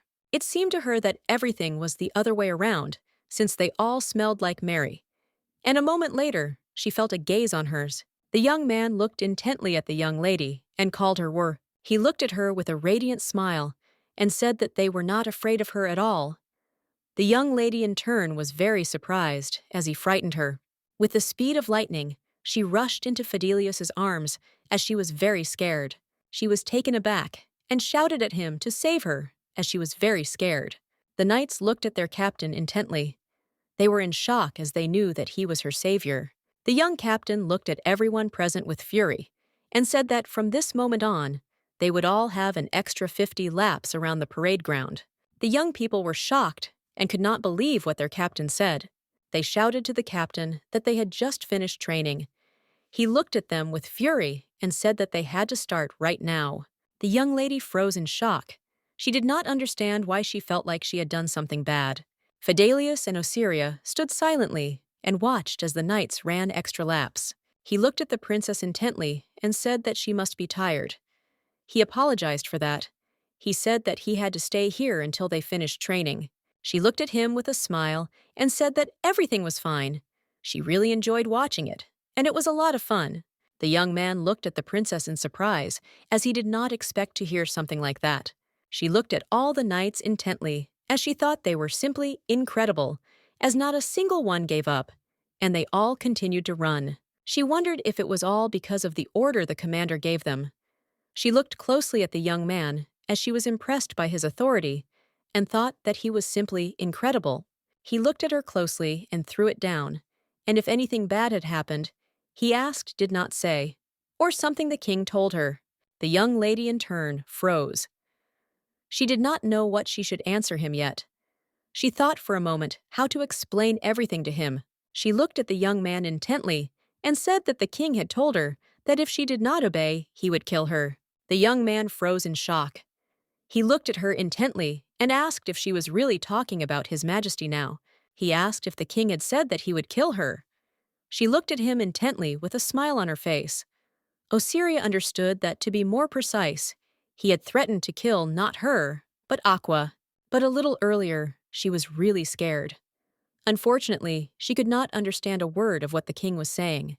She decided to turn a blind eye to this misunderstanding. She looked at her friend intently, and she did it in such a way that he did not react much to her words.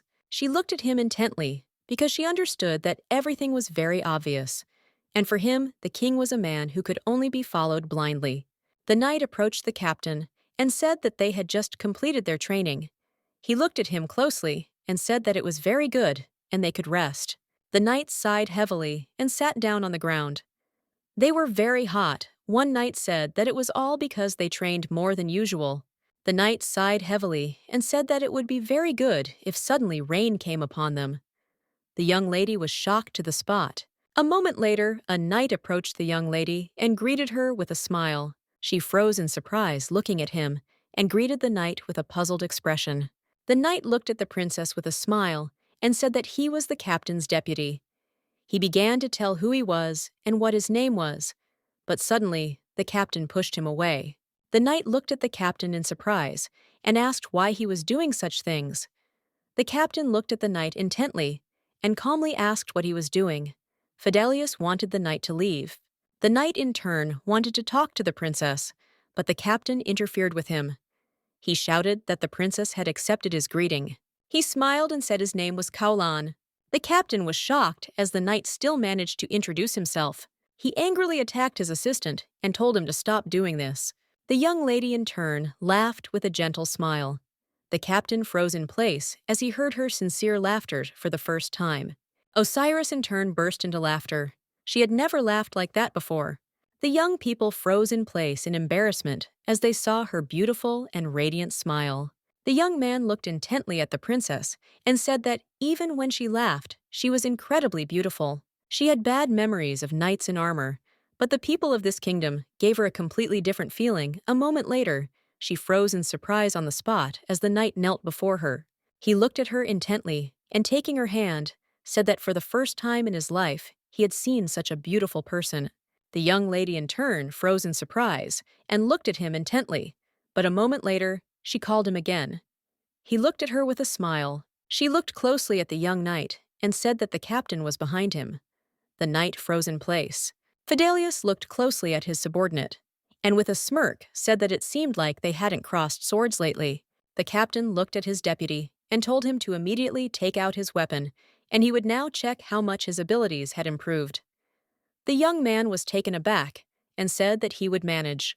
But a moment later, they were already fighting on the training ground. Everyone looked at the young people. They sighed heavily because they were very hot.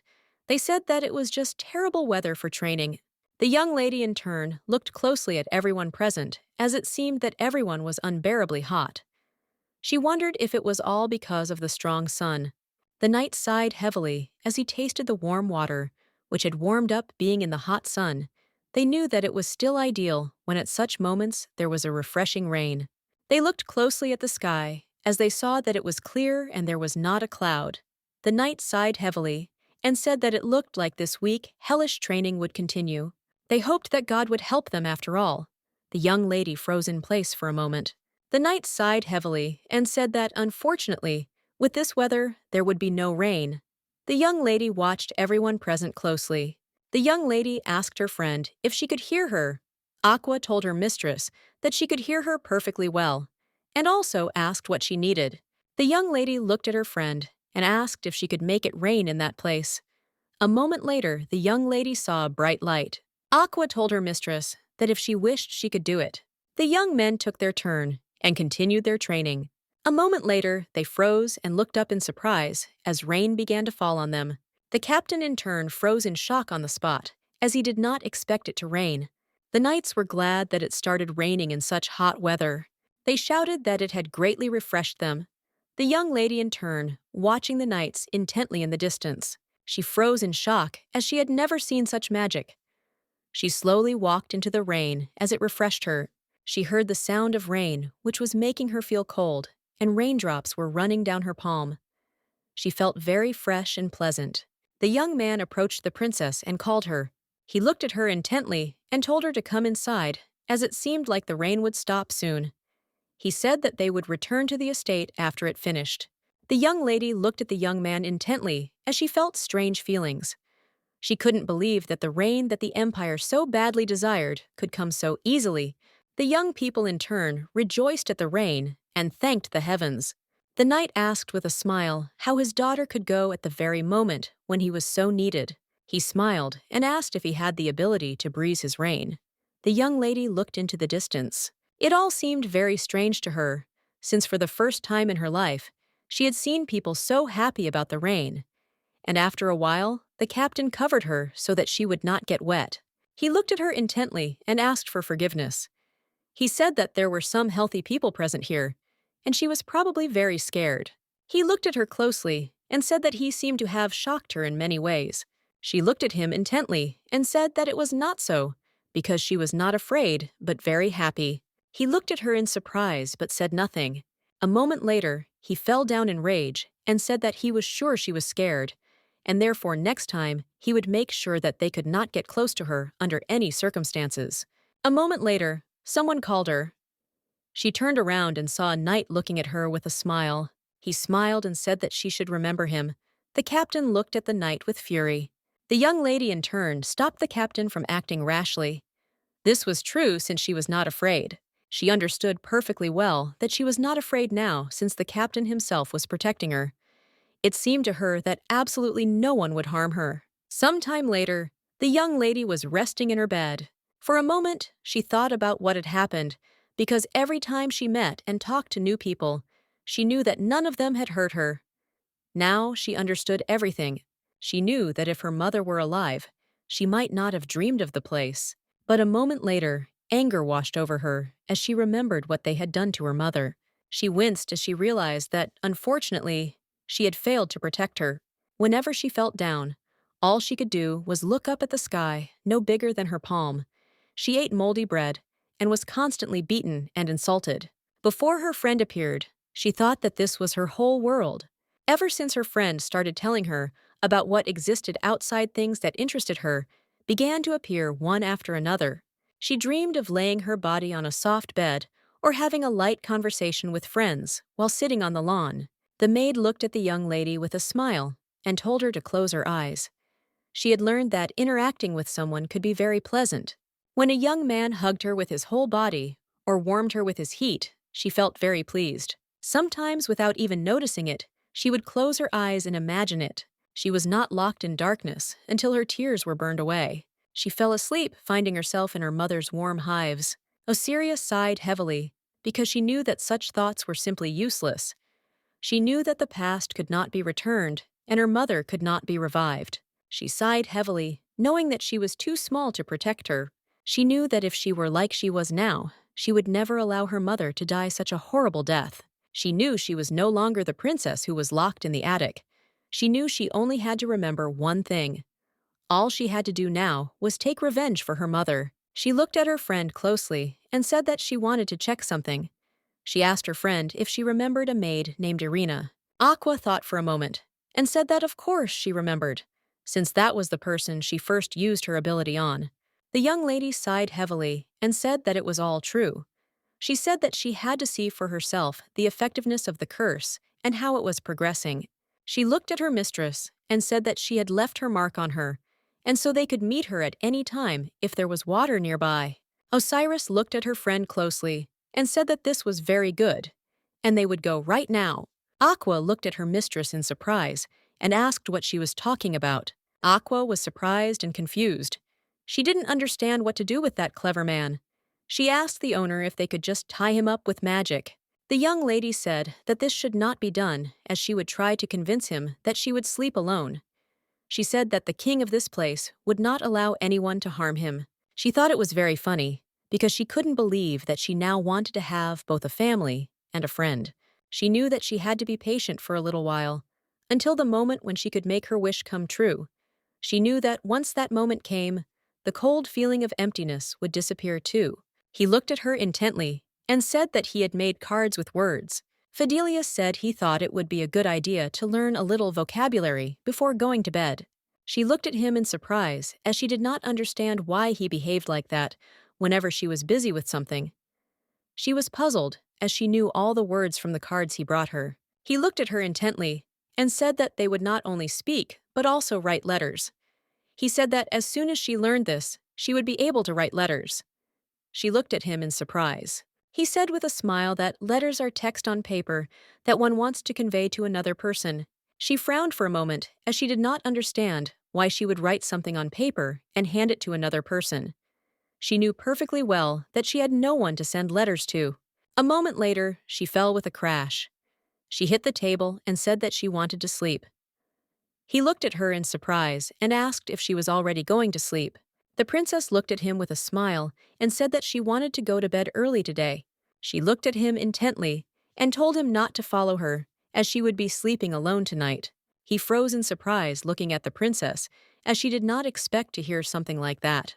He asked if she really wanted to sleep alone, and the princess said in all seriousness that she did. He stood for a moment and stared at the princess, not knowing what to answer. But a moment later, he said that this could not be done, because it would be dangerous for her to sleep alone. The young lady knew perfectly well that he would say something like that to her, but she knew that she couldn't give in to him today. She wanted to see which of them would win. She looked at him intently and said that it was not at all dangerous for her to sleep alone. She shouted for him not to come. He looked at the princess for a moment, then said that if she slept alone, monsters might come at night and grab her. He said that if not monsters would come for her, then ghosts. The young lady froze in place from the silk. She looked at him intently and asked if that was really the case. The young man in turn looked away from the princess in embarrassment. She was shocked and wondered what he was even talking about.